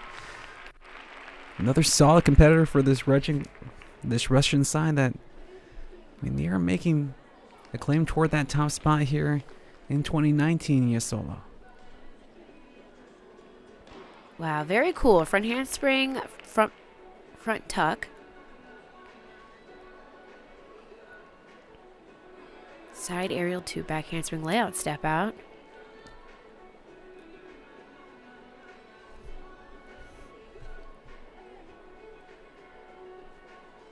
Performed a sheep jump in the middle of that connection there. Done really well. You can tell this gymnast is very confident on this event. She's just moving right in and out of each skill. Back at the Voring Cup in December 12th, she finished first here on this very same event. It seems like that performance is carrying over here in 2019 for her. Secondo salto per Chiara Vincenzi al volteggio, alle parallele bars Seri Aruguchi, Giappone. Gearing up for the dismount here. It's a round off. 2.5, sticks it. And you can see she's really excited about that, and she should be. Solid routine. Oh, definitely. Showed off a lot of not just class and grace in her routine, but the difficulty level definitely higher than what we have seen on the beam from some of the juniors here earlier today. I mean, her coach and her team has to be really happy with that last performance for Russia and Gerasimova as Camila Campecanaro here on the floor. And again, here being in Jesolo, her home countrymen definitely behind her, and this is when you get to feel it here on the floor. Wow, really nice. You're really nice full in. Tucked full in. Nice, good opening pass. Showing a lot of strength with those one-handed handstands.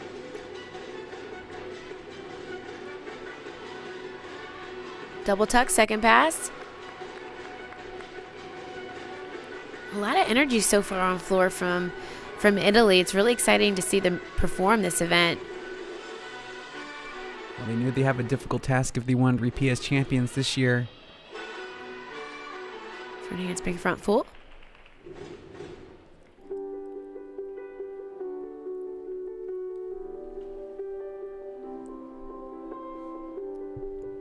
And this is an interesting change in music. We've gone from slow to fast, but this is really the first time we've heard from fast to slow. And it definitely gets the crowd's attention. So I think they knew what they were doing here, selecting this combination of music and, like we were saying earlier, really getting the crowd involved. That's important for the athletes. It gets them going a little bit more, gets them juiced up and amped up.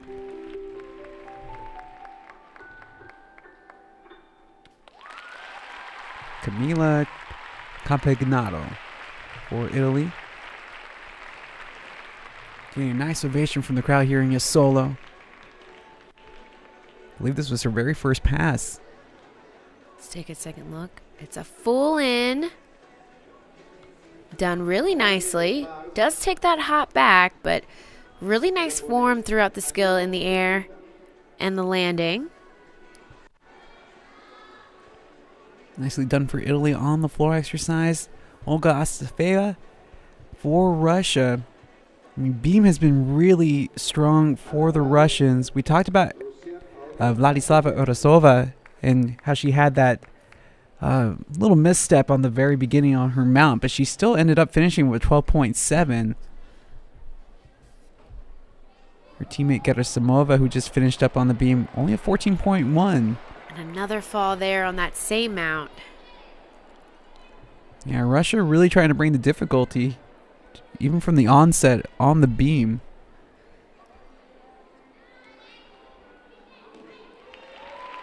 Nice triple series. I'm just always so amazed, especially at this young age, how they're able to quickly forget the missteps at the beginning and just focus. Right, and you have to, and that's something that they definitely practice in the gym. Finishing the routine, it's a mental game. They know how to perform these skills like the back of their hand, and it's really just about keeping your head in the game at this point. But, you know, I'm just thinking, like, juniors thinking 13, 14, 15, and it's just at that age, I'm just trying to make sure that my clothes are cool, let alone trying to perform in front of a complete crowd and not mess up. But you know what? These girls train so many hours.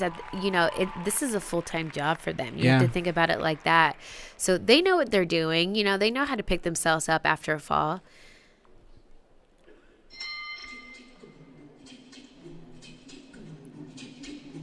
And sometimes even I forget that seniors start at 16 in gymnastics. So right. You grow up really quick. But dismounts have been solid for Russia. Dismounts have been solid. That was a round off double full. Giulia Cotroneo for Italy. And like you mentioned before, the energy that they have brought to the floor exercise is really taking it up on another notch. Double tuck. Landed with her chest a little bit down. That's why she had to take that step forward.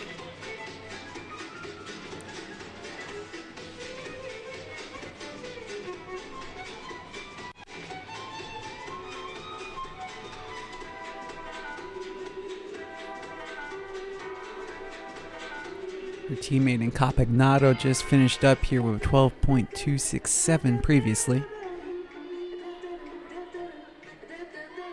2.5 punch front. I kind of saw that. And you heard the crowd go with it, that big sigh. Right. Kind of saw that happen before she even did it. I noticed that her 2.5 was landing a little bit close to the corner. Another twisting. That was a double full.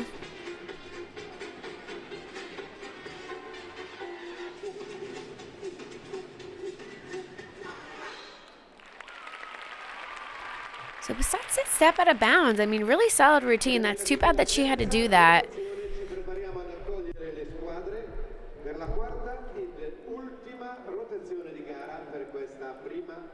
Going over to her coaches, but I mean, she started off really strong. And this is what you mentioned, though, just a little bit outside. And we'll see that judge in the corner raise that flag, notifying the other judges that she did, in fact, take that step out of bounds.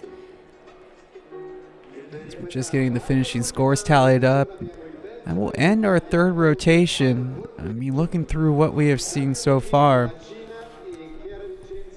China on the ball, only sending Wei Xiaoyong. As he'll get a replay here.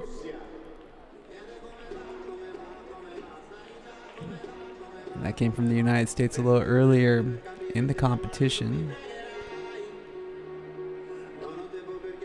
Olga Astafeva for Russia, after having that stumble at the beginning of her routine on beam, only scoring a 12.1, so that was the lowest score for the Russians in that rotation.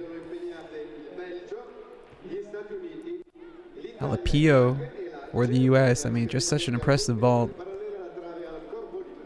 I think that's really going to help the U.S. chances as it comes to trying to get to the podium. Toy, a little assessments from what we saw as we get ready to go into our fourth and final rotation. So a lot of energy from Italy on floor. It was really nice to see. Big vaults we saw, and beam from Russia. Really impressive there. A lot of jam-packed routines. They did have a couple hiccups here and there on their mounts, but ended their routine really nicely. So looking forward to the last and final rotation. Well, scores are still updating, but right now it's Connor McLean with an overall score of 42.2 ahead. Gerasmova for Russia sitting in second place with a 41.5, and then Vladislava Urasova, last year's champion here in Jesolo, currently in third with a 41.367. Alapio for the U.S. right behind her with a 41.033. But like we mentioned before, scores are updating, and we will keep you updated. But right now, McLean sitting at the top spot for the Team USA in the all-around. And we'll come back and check on the team scores as well before we go to the break. USA currently ahead, Japan sitting in second, or rather Russia actually ahead, and the US sitting just right behind them, just separated by a few tenths. But we'll take a quick break and allow the rest of the scores to get tallied up. Thanks again for joining us. You are watching the 2019 City of Jesolo Trophy here on Flow Gymnastics.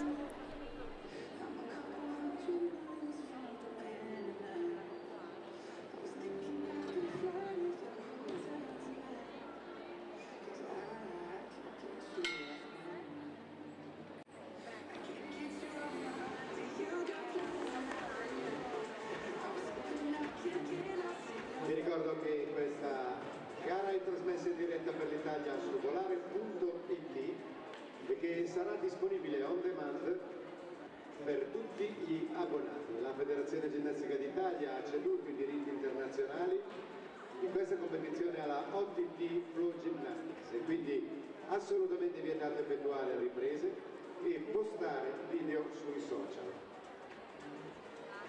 The competition is broadcasting live on volare.it for Italy and will be available on demand for all subscribers. The Italian Federation of Gymnastics has sold the international rights to the OTT Flow Gymnastics. It is absolutely forbidden to film and post videos on social media.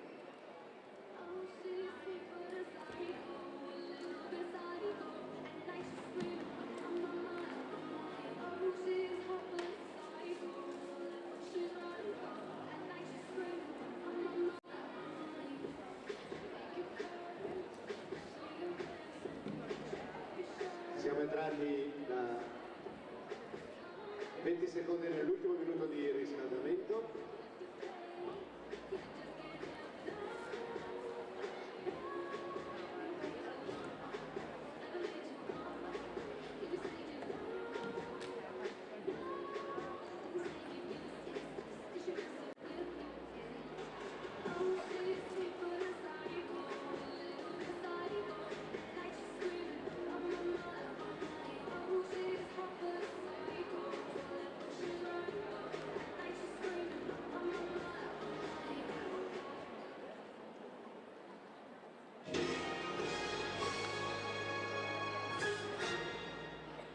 E riprendiamo la gara, iniziamo con la trave per l'Italia, Veronica Mandriotta.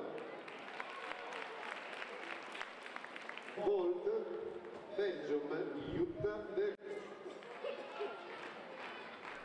Welcome back live from Italy here in the City of Jesolo, the City of Jesolo Trophy 2019, live for you on Flow Gymnastics. Justin Simmons alongside my good friend Toy Garcia as Veronica Mandriotta for Italy currently on the beam. And Toy, we were just talking about during the break, but I mean, when we're talking about the scoring, looking at the difficulty plus their execution here. Right, so the score is broken down in between difficulty and execution. And difficulty is one score from two different people, and then you'll take the average between those two scores. Execution is the B panel, and that's an average between 6 different scores. Those totals equal your event all-around score. Seems like there's a lot of people that have your eyes on you, and you're trying to really try to engage with each one and see if they can, kind of convince them of your difficulty and your execution of your routine Right. to award you something nice. Yeah, so there's definitely a lot that goes into it. And at the end of the day, it's all very objective. It's, what one judge might think is worth this, or what one judge might think she did this. And then you'll have a lot of times that coaches will go to the judge and say, hey, I thought she got this, but, I had this down. And so, they'll take that and go into the next competition knowing we won't do this again because she didn't get credit for this. Or so that's a discussion that's had between coaches and judges. See, I really love the insight that you bring and things that maybe some of the viewers might not be necessarily thinking about out there. As we are now on the floor exercise with Germany, Jasmine Haas. Double tuck. Looked like she was able to stay in. She did just take that hop back and was close to going out of bounds, but she did stay in the lines.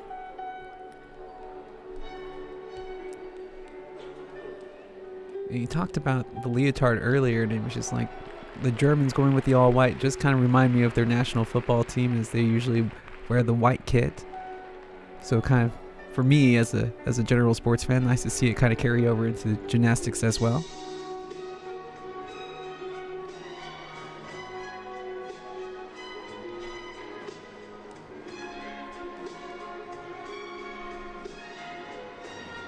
Double full does take a pretty big leap out of bounds there. Looked like she piked that twist down, not allowing her to land with her chest straight up and down. It looked like a little bit on that landing. She really had hit her heels more so than like a solid footing. Is that something to do with the balance with the going into that flip? So you definitely want to land on your toes and then eventually want to put your entire foot down on the floor, but landing on your heels is a good way to fly back. You don't have total control when you land like that, and it's also not safe. Jasmine Haas opening up the fourth rotation on floor exercise, fourth and final rotation. Well, actually our first half of the two we have on the final flotation is, again, people really trying to Alicia Federici really trying to go with a difficult mount. We saw Russia have some issues with their mounts just a rotation ago. It's interesting seeing a lot of front tumbling on the beam from different countries. We didn't see that a lot from USA, but a lot of countries are performing that front handspring front tuck as their acro series.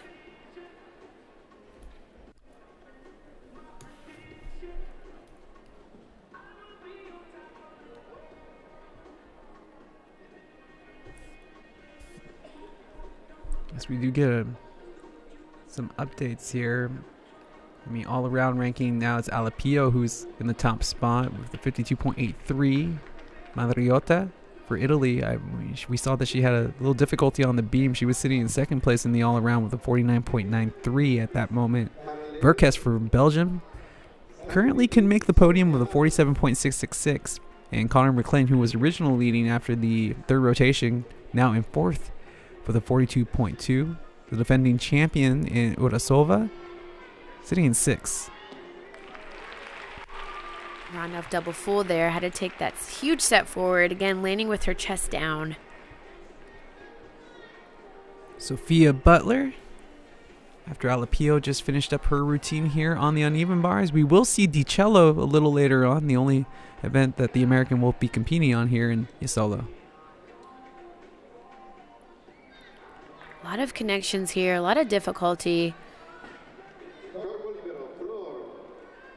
Double layout dismount, sticks the landing, was a little bit pikey, didn't have that complete laid out shape. Didn't look like she got a lot of power off of that initial release swing, but the stuck landing, that was really nice. Nice stuck landing. Her teammates and her coaches look to be happy with the performance.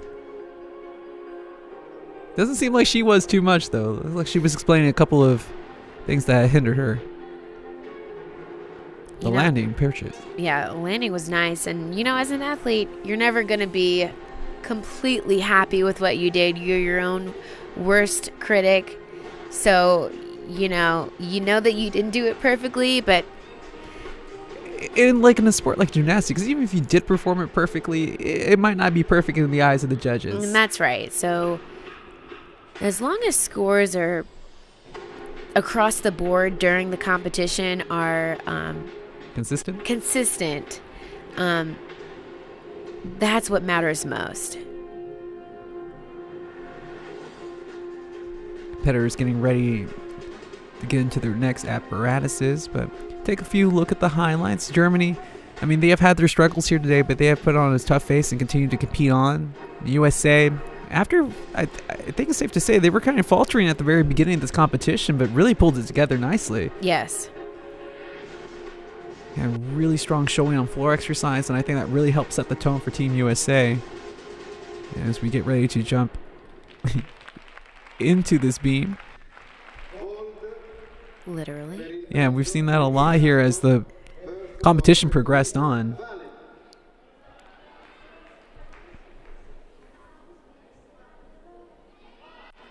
Taking a deep breath as she gets ready for her mount onto the balance beam. Giorgia Leone. And again, we mentioned this because we saw it a little earlier, but as a gymnast, this has to be probably one of the most frustrating parts, and you can't show it because you're just anxious to go. Right. Definitely need to maintain composure and just focus in on what you need to do. Don't let your mind wander. You can see she's kind of trying to stay warm there. She doesn't want to get too cold before she gets up on the beam.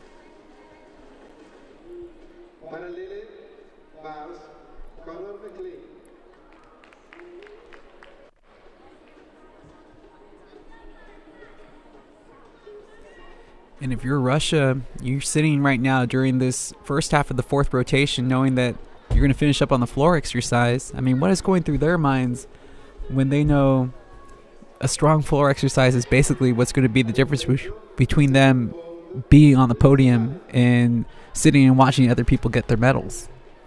Floor was always my favorite event to end on.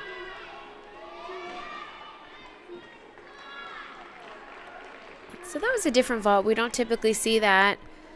We'll see a lot of Yurchenkos, but she did a front handspring. Let's take another look. Front handspring, front half. Did have to take those couple steps back. What would the difficulty rate on something like that? Not too high on the difficulty scale? Not too high. You don't see, like I said, you don't really see that vault as much as Yurchenko full or Yurchenko 1.5, maybe even a double.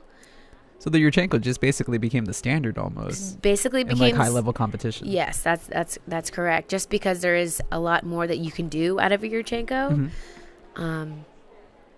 See, this is why I love speaking to you about this, even off camera, just because I get the insights on how this game, but how this event and how this sport continues to progress. Right. Every year, new rules, new skills that these gymnasts are throwing. Because, I mean, I have to be honest, it blows me away every single time I see somebody like Simone Biles perform, because it's just like, what is she going to do next? What is possible? What else can the human body do? She is superhuman. Another fall there. And we'll get to see some, competitors that will probably go against her in 2020, a little later on in the senior portion of the competition. And you never know when one of these juniors, as a senior, can possibly qualify for their country's Olympic squad. That's right. Right now, it's a tough go here for Italy. 2 falls right off the bat on her mount and her triple series. She looks a little bit nervous up there. Some of that might have to do with the fact that she had to wait a little bit before she went up on the beam. Yeah, there was a long pause before she had a chance to mount the Leone. And again, that's a mental game. You have to stay in it mentally. And is it pretty easy to kind of block out the music that's going around the floor exercise when you're performing your event? Or is this something that could hinder a younger gymnast here? Definitely could hinder you if you're not focused, but this is something that they practice in the gym. I remember as a college athlete, our coaches would purposefully put distractions around us on beam just so we could get used to that. Beam is an event that you really need to stay focused on. It's kind of like slow and steady wins a race on beam. Yeah, there's not a lot of room for error. Trying to throw that double pike at the end, but here's the beginning of her routine, and almost was able to save it, and just after that, it just wasn't working out for her. You can see just a lot of concentration, but like you mentioned before, that having to be stranded and wait before she could begin seemed like it really hindered her performance. What do you think about this dismount right here? Take a second look. Double pike. Lands with her chest down. Didn't really get the set she needed out of that round off. No, I noticed that we always, chest up is really a big thing that kind of helps carry your body. What about your head as you're coming out?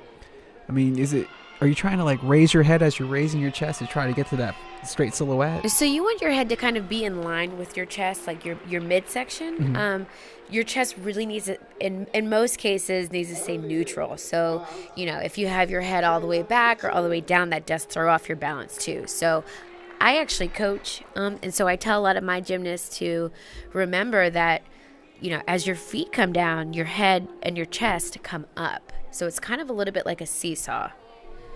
And now we come back to thank you for the insight again, by the way, Toy, as we get a chance to see Kayla Jesolo for the first time and only time here for Team USA. She just competed a little earlier this month at the Wagga Classic, took first in this event. Nice Jaeger major release there. Double tuck. Sticks that landing. Looked like she might have been just a little unsure about it, but it did look like she got the stick. I mean, how tough is it to be mentally prepared as we see Andreoli for Italy here on the beam? Great series there. But how difficult is it to come into a competition thinking that you're going to compete for the all-around title and then get pulled and only be able to compete on one apparatus? That's difficult. You're thinking one thing, and then when you get to the gym, maybe you're not feeling well or, mentally or physically, and that really does hinder your chances to do all around. So that decision could have been made last night during training, or it could have been made this morning before she went on the event. The coaches could have seen her, warming up and just thought, today's not her day and pull her off except for bars.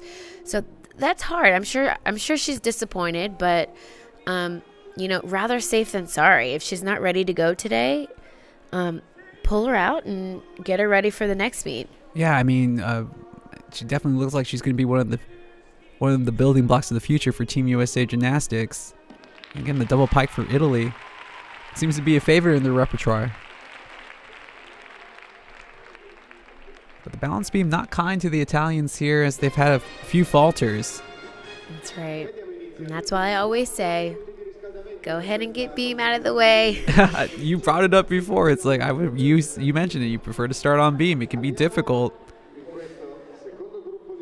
Especially if you're having a really good meet. Beam is a really difficult event to end on because there's a lot of pressure there. A lot of pressure added to an already really difficult event. So the combination of the two, is scary for a lot of the girls. And they get nervous, and that's where the mental game comes into play. They know what to do. They've trained for this day in and day out, but mentally is where you really need to stay strong. Well, the fourth rotation, how much of the energy, I have to ask you as we get to ready to jump into our very final portion of the fourth rotation. You've already competed in the prior apparatuses. This is the last one, the fourth of the fourth. I mean, mentally, physically, how exhausted are some of these competitors coming into this final portion of the event? Well, again, I really believe that it's more of a mental game. Physically, like I said, these girls train hours and hours a day. So physically, they have it. It's there. It's a mental thing. Mentally, you need to stay in the game. And, we're going on our third, fourth hour here. So these girls have, need to stay mentally strong for 4 hours straight. Because also having maybe what would be like a longer break, because some of them are sitting during that first rotation or the first part of that rotation, like Russia, who were sitting during this first part of the fourth rotation, knowing that the team all-around, or the team overall and the all-around title are still up for contention, I mean, they have a really good idea now after getting a chance to see the scores what will necessarily have to be done in order to get gold. Right, so it's important to kind of stay in your bubble too. Don't focus too much on other teams. That's totally outside of your control. What you can control is your performance. So yeah, these girls train for this, and we'll see in the senior session how maybe some of these girls can handle it a little better. Not saying the juniors aren't handling it well, but it's about experience and practice. And how much 1 year can make a difference, especially on the international level, just because you do get that experience. Exactly. Let's take a look at the scores really quick before we get into the very final portion of the junior event here on day one. Right now, McLean, she's leading the all-around rankings with a 56.167. Butler behind her, 53.166. And Alapio with the 52.833. So the U.S. currently taking on the three top spots. Belgium, they have Luan and Bertrand sitting in 4th and 5th respectively, 51.601 and then a 49.933. Federici for Italy, right behind Mandriota. They're the two top placing Italians thus far in the all-around, 49.93 and the 49.7 respectively. But again, Russia getting ready to come up on the floor exercise, and they will have a good opportunity to see if they can finish on the podium, not just as a team, but also individually, as Uraslova and Gerasimova, both having some strong competitions here in day one of Jesolo. We'll take a quick break here from Italy on Flow Gymnastics. We'll be back with your final portion of the 4th rotation here in the junior competition on day one in just a few minutes.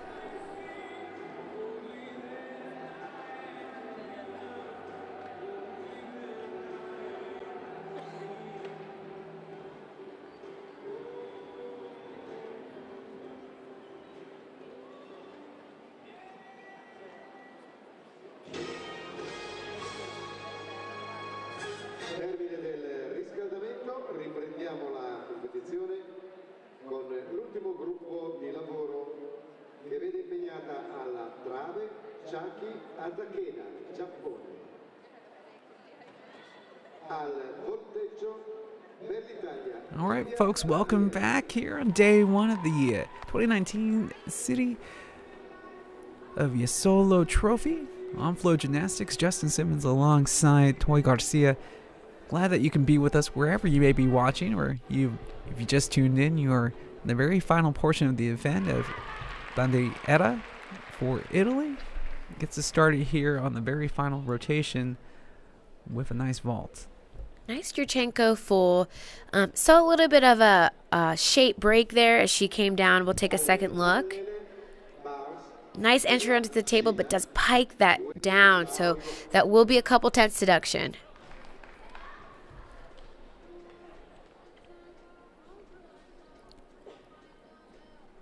As we move over to the uneven bars, and we'll start off with China and Wei Xiaoyong.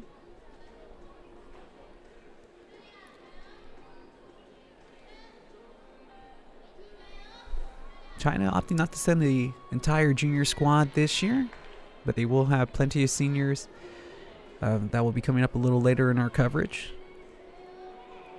Gorgeous form so far. You can just see her legs glued together. No major form breaks. Gearing up for her dismount here. It's a double layout. Good shape. Nice finish. Solid routine for Wei Xiaoyong, who finished 14th in the all-around in the 2018 China Championships.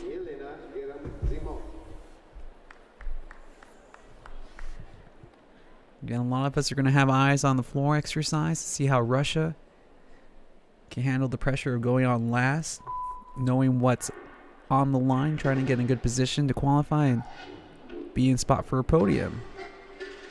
And we'll start with Elena Gerasimova.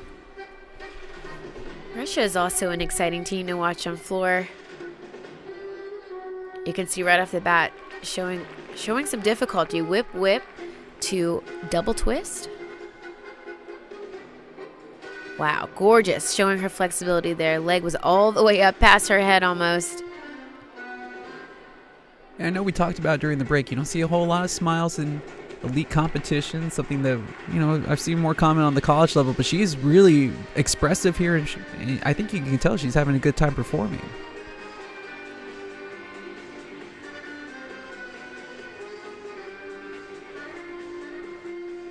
Really gorgeous rings.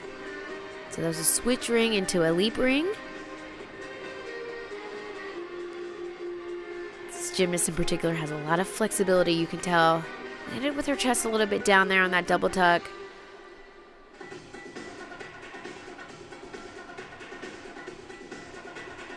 Music picks up here. Dancing right into her third pass. Fourth pass, excuse me. Fourth and final. It's a double full, sticks the landing. Solid first performer for Russia on floor. And knowing what's at stake, again, a chance at the all-around title and trying to be in good position come the finals. And great performance to start things off for Elena Gerasimova. As we move on back to vault with Team Italy and Giulia Cotronero.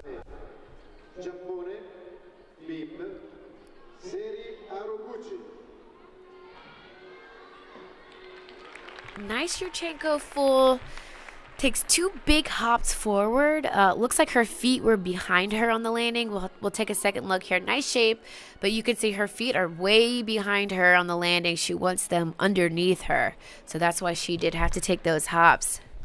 Like from what you've been pointing out, it looked like she came out with her chest a little high, straight out of the flip, and that kind of threw off her balance. But again, she was trying to get that chest out like you had mentioned before. That's right, trying to avoid that pike down position. A lot of you'll see on Yurchenko fulls. This will be Guan Chen for China. The only two competitors for the Chinese delegation in the junior portion of the competition. Finished 7th overall in the Chinese championships back in 2018. So definitely has some skills. This was not her best event during that competition. Wow, really pretty form so far from them on this event. A lot of major releases, major skills, a lot of good connections.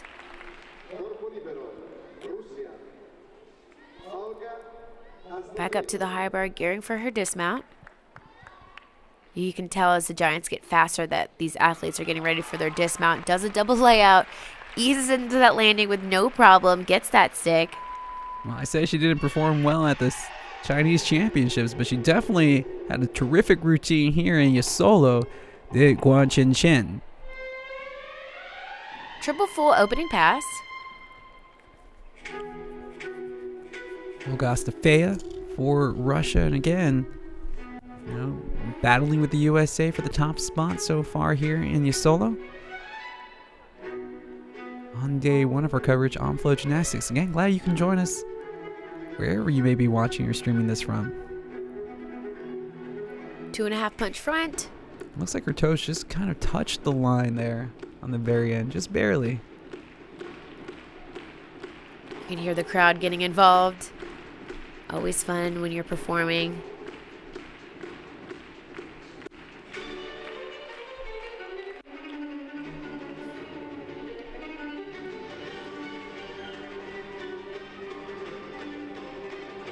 Double tuck, nice job.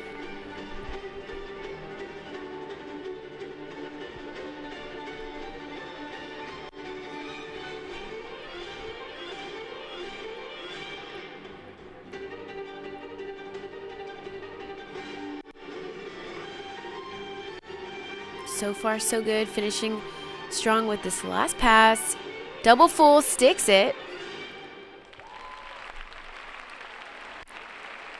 Solid routines from Russia so far on floor. Olga Astafeva, yes, in the last two passes she had, she stuck the landing on the last two. She has to be happy with that performance.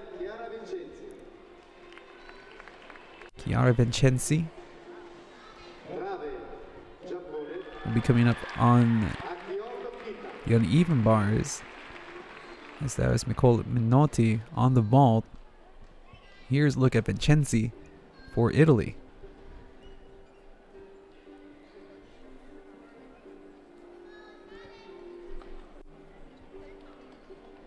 Good, hitting those handstands so far.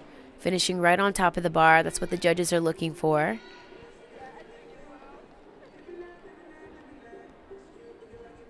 Giant full.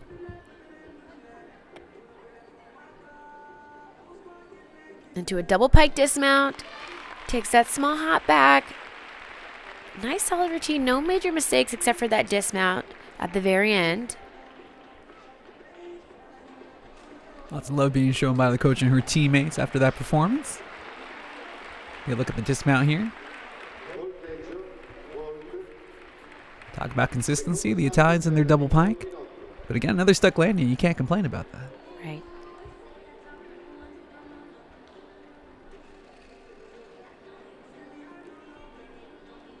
Campagnaro. Really pretty Yurchenko layout.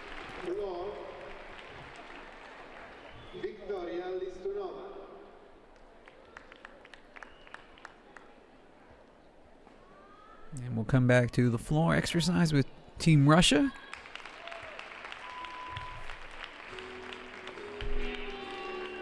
Victoria Listunova.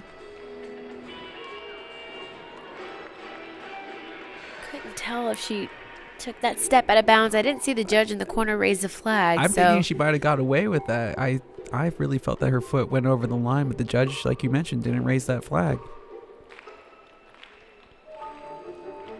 Now, is that something that maybe another judge would be alerted to, or is it just that judge on that side? There's a chance that if another judge was there and she did in fact step out of bounds, that she would have raised her flag. And that judge in particular might have just missed it.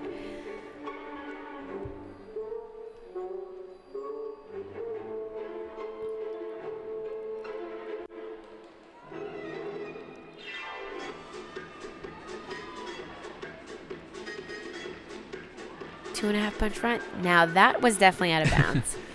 Lots of power generated there, just a little too much.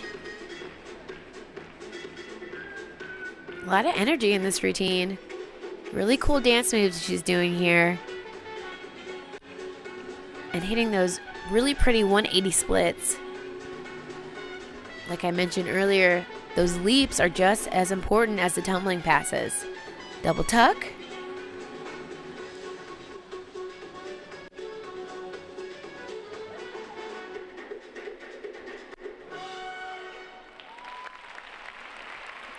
Couple of missteps, but a really nice routine. Lots of energy for Victoria Ustinova. We're seeing a lot of good showmanship from Russia on floor. You know, finishing each skill chest up. It's the little things that they're looking for, the judges, the little things that make the difference. Campagnaro here for Italy. Finish up the vault. Big Yurchenko double full, but takes so many steps running back. You can tell she's a little disappointed after that. And the Belgian team that was sitting right behind her, thinking that she might have almost possibly tumbled in their way.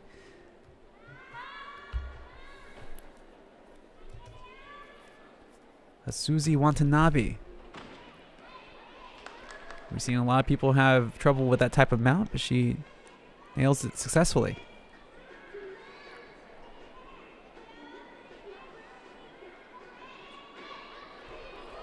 Takes that fall. That was a round off layout, 2 foot.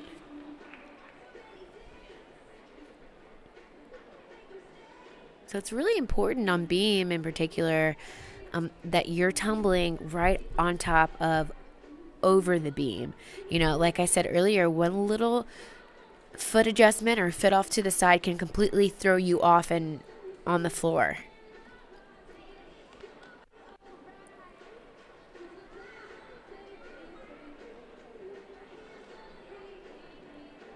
Finishing up strong as she just performed her single skill. That was a front aerial.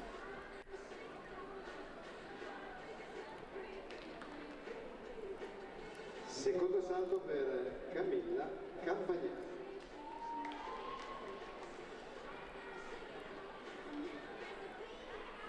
Only thing left here is the dismount.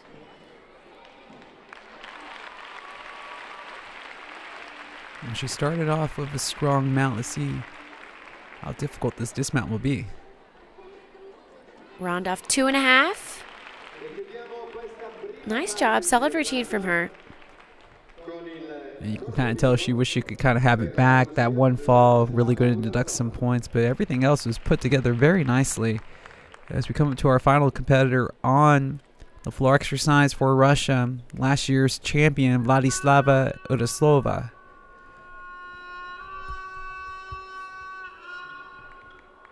She took first on the floor exercise here in Jesolo in 2018.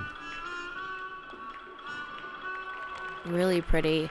Triple full, showing a lot of control in that landing, not taking any steps.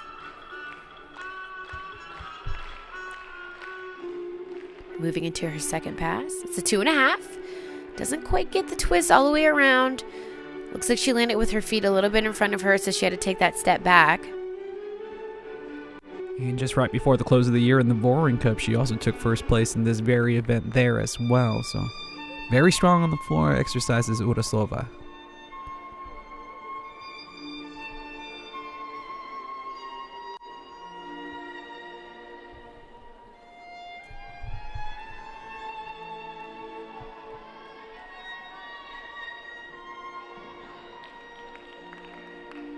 Showing a lot of her ability to front and back twist.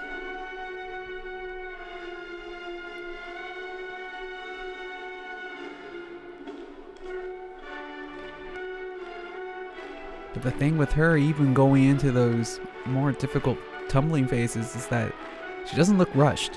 Exactly. She's taking her time, and that goes back to what I said about Russia having a lot of showmanship. It looked like that might have been a little bit of a balance error.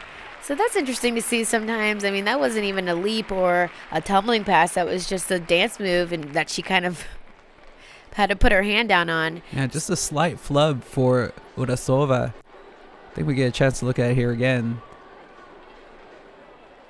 Let's see, on that 2.5 twist, she landed with her feet in front of her, so she had to take that step back.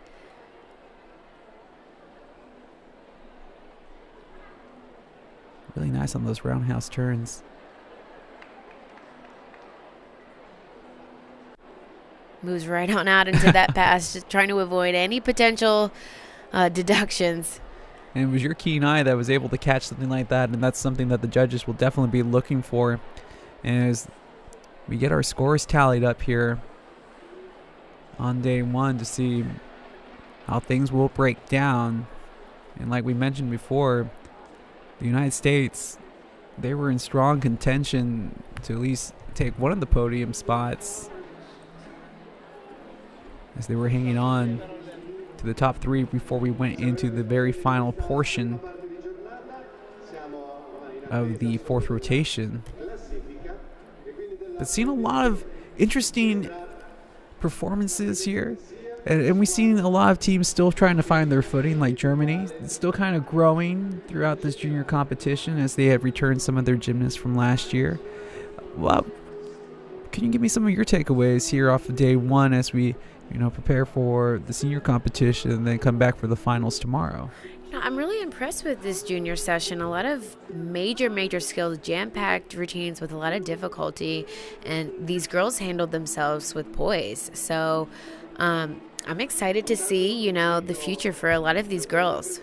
Yeah, Russia's looking really bright. Of course, the United States, a little disappointed, but injuries do happen. We didn't get to see Kayla Jesolo, get to perform through all the events, but what we've seen from her, I thought was extremely solid. So I know Team USA is looking pretty strong with her and Connor McLean, who I wasn't really talked about too much coming into the competition. And that's impressive for USA to, at the very last minute, have to take a heavy hitter out of their lineup and only put 3 routines up on 3 out of 4 events and still finish on top. So that there's a lot to be said about that. I think that speaks volumes for this team, not only today, but just the future. I mean, here at the end of day one, looks like Connor McLean will take the top spot at the podium as she will get ready to move on to the finals. 56.167. Uraslova, after having a fabulous floor routine to finish up the day strongly, sitting in second with the 55.2. Gerasimova, her teammate, 55.00. And then Lustinova, the third Russian in that group. So Team Russia, I mean, individually hitting on all cylinders as they have the second, 3, and 4 spot. Pei Xiaoyang from China, currently in 5th. And then we have Butler from the United States in 6th. Astafeyev from Russia, 7th. Alapio from the United States in 8th. Guan Xiao from China, currently in 9th. And then Hakakeda from Japan finishing up the top 10. At least that's what we have so far for the juniors. And it looks like in the team overall, Russia just barely ahead of the United States, 165.234 to 163.899. So it looks like the championship here in Jesolo, at least team-wise and individually, is going to be determined between the United States and Russia. That's right. And all along this whole morning, we've been watching USA Russia. They've been neck and neck. So it's been a great competition. Like I said, a lot of difficulty, and I guess we'll gear up for the awards here. Well, we're going to step aside as go ahead and introduce these awards. And again, I want to thank you for joining us this morning as we jump in through the finish up of our junior portion of our coverage here on day 1. Going to get ready to welcome the seniors and see what they bring to the table, as this is a nice competition and really a nice proving ground for international competition for some of the gymnasts that will be making their international debut on the senior side as well. So again, we'll step aside here on Flow Gymnastics. Justin Simmons alongside Toy Garcia, and we'll be back with the senior portion of the competition as we await to see how the podium and the awards will turn out here on Flow Gymnastics.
Presiedono questa premiazione il Presidente della Federazione Ginnastica d'Italia Gerardo Tecchi,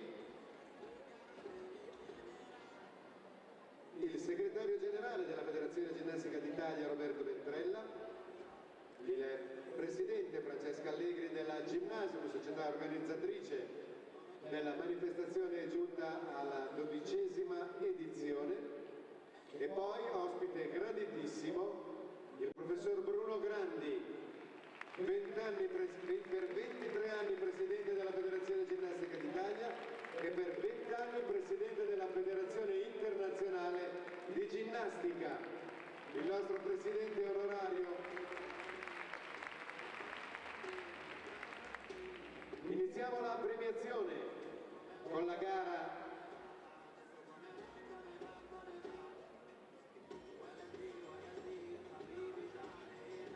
Bene, chiamerò le prime 3 classificate che saliranno sul podio, dopodiché avverrà la premiazione con il Presidente Tecchi che premierà la prima squadra classificata, il Segretario Generale Roberto Ventrella la seconda squadra classificata, il Presidente della Gymnasium la terza squadra classificata. Al terzo posto, third place with point 152, 734, third place, terzo posto per il Belgio.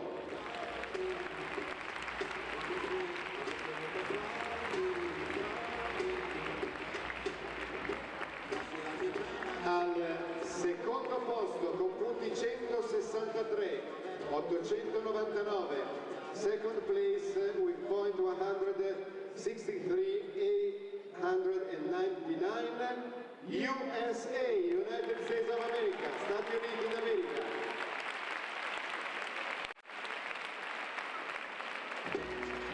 Vince l'edizione numero 12 del torneo internazionale Trofeo Città di Jesolo con punti 164-234, first place per la Russia.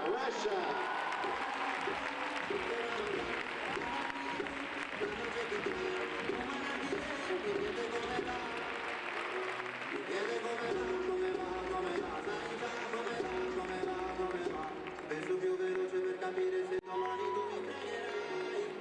E mentre avviene la premiazione delle prime 3 squadre,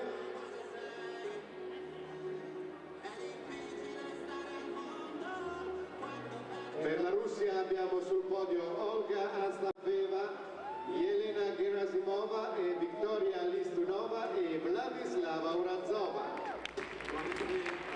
Per quanto riguarda invece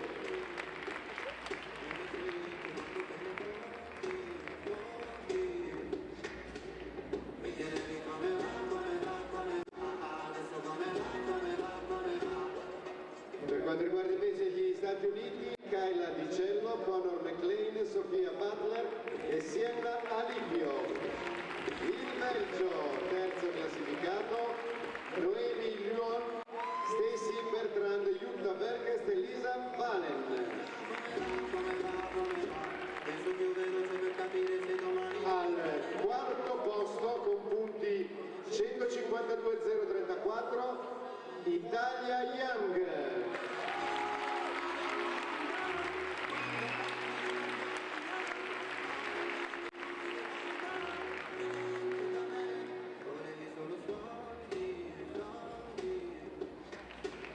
Italia Young, Angela Andreoli, Alessia Federici, Giorgia Leone e Veronica Mandriotta.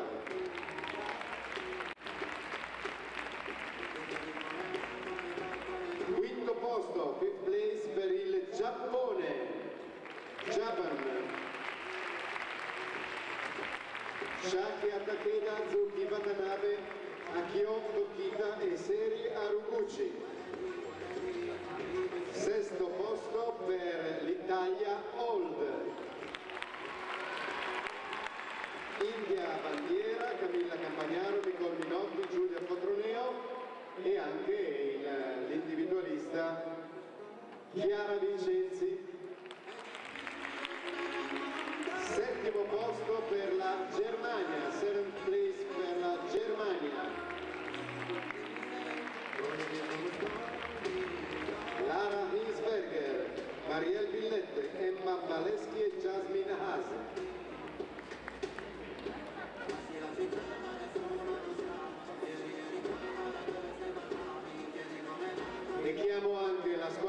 della Cina che non ha la squadra per la classifica.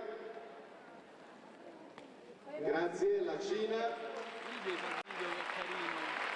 con Wei Xiao Yuan e Guan Zhenzhen.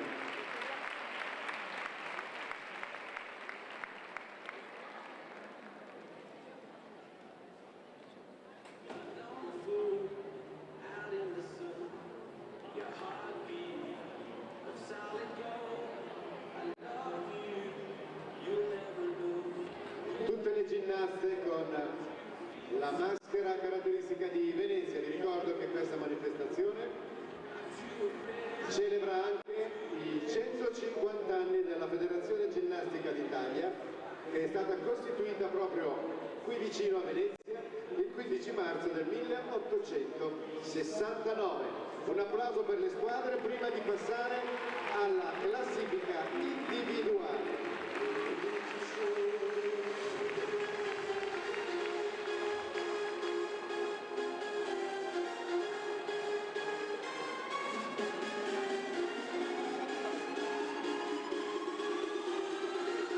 Grazie, tornate a posto, grazie.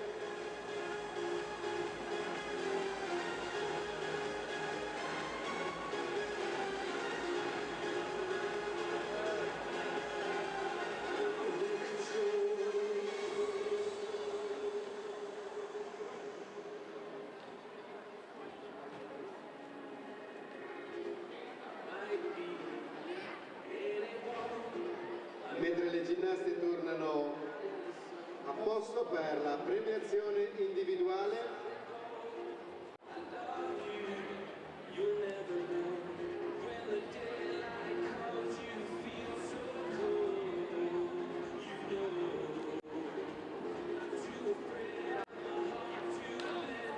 premia la classifica individuale il professor Bruno Grandi.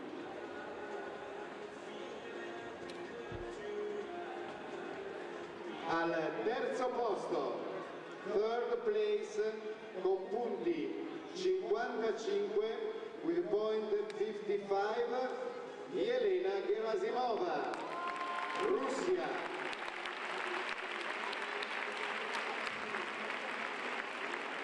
Al secondo posto,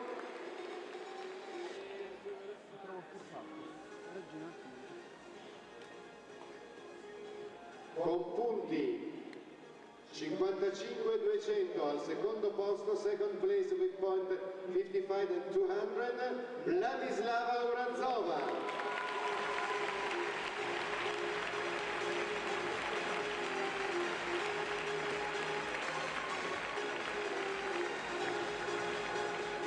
Vince la classifica individuale della 12ª edizione del Trofeo Internazionale Città di Jesolo con punti 56 e 167, first place with point 56 and 167, Conor McLean, Stati Uniti.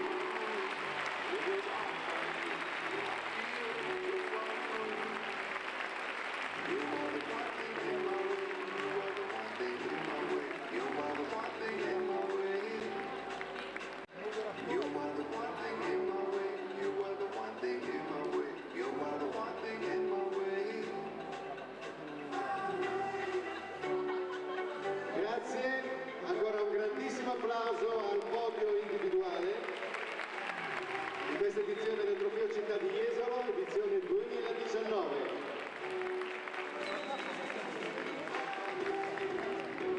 Foto di gruppo, tutti insieme, raggruppatevi per la foto tradizionale.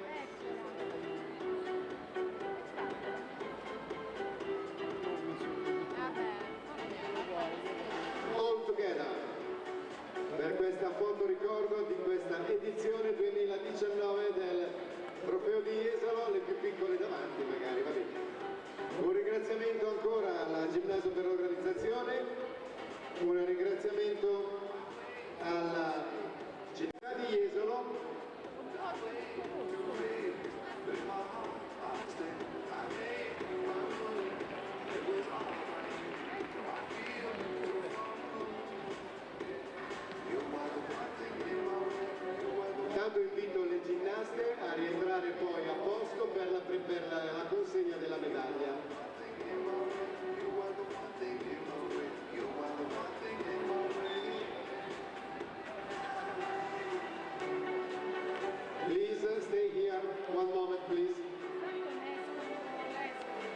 Ok, grazie a tutto il pubblico presente questa mattina, ancora un grande applauso a tutte le ginnaste che sono premiate ora. L'appuntamento è per il pomeriggio dalle ore 16 con l'inizio della competizione per la categoria senior. Nel frattempo ricevono le medaglie tutte le ginnaste che hanno gareggiato questa mattina. Ci rivediamo nel pomeriggio, grazie ancora a tutti e grazie al pubblico. A più tardi.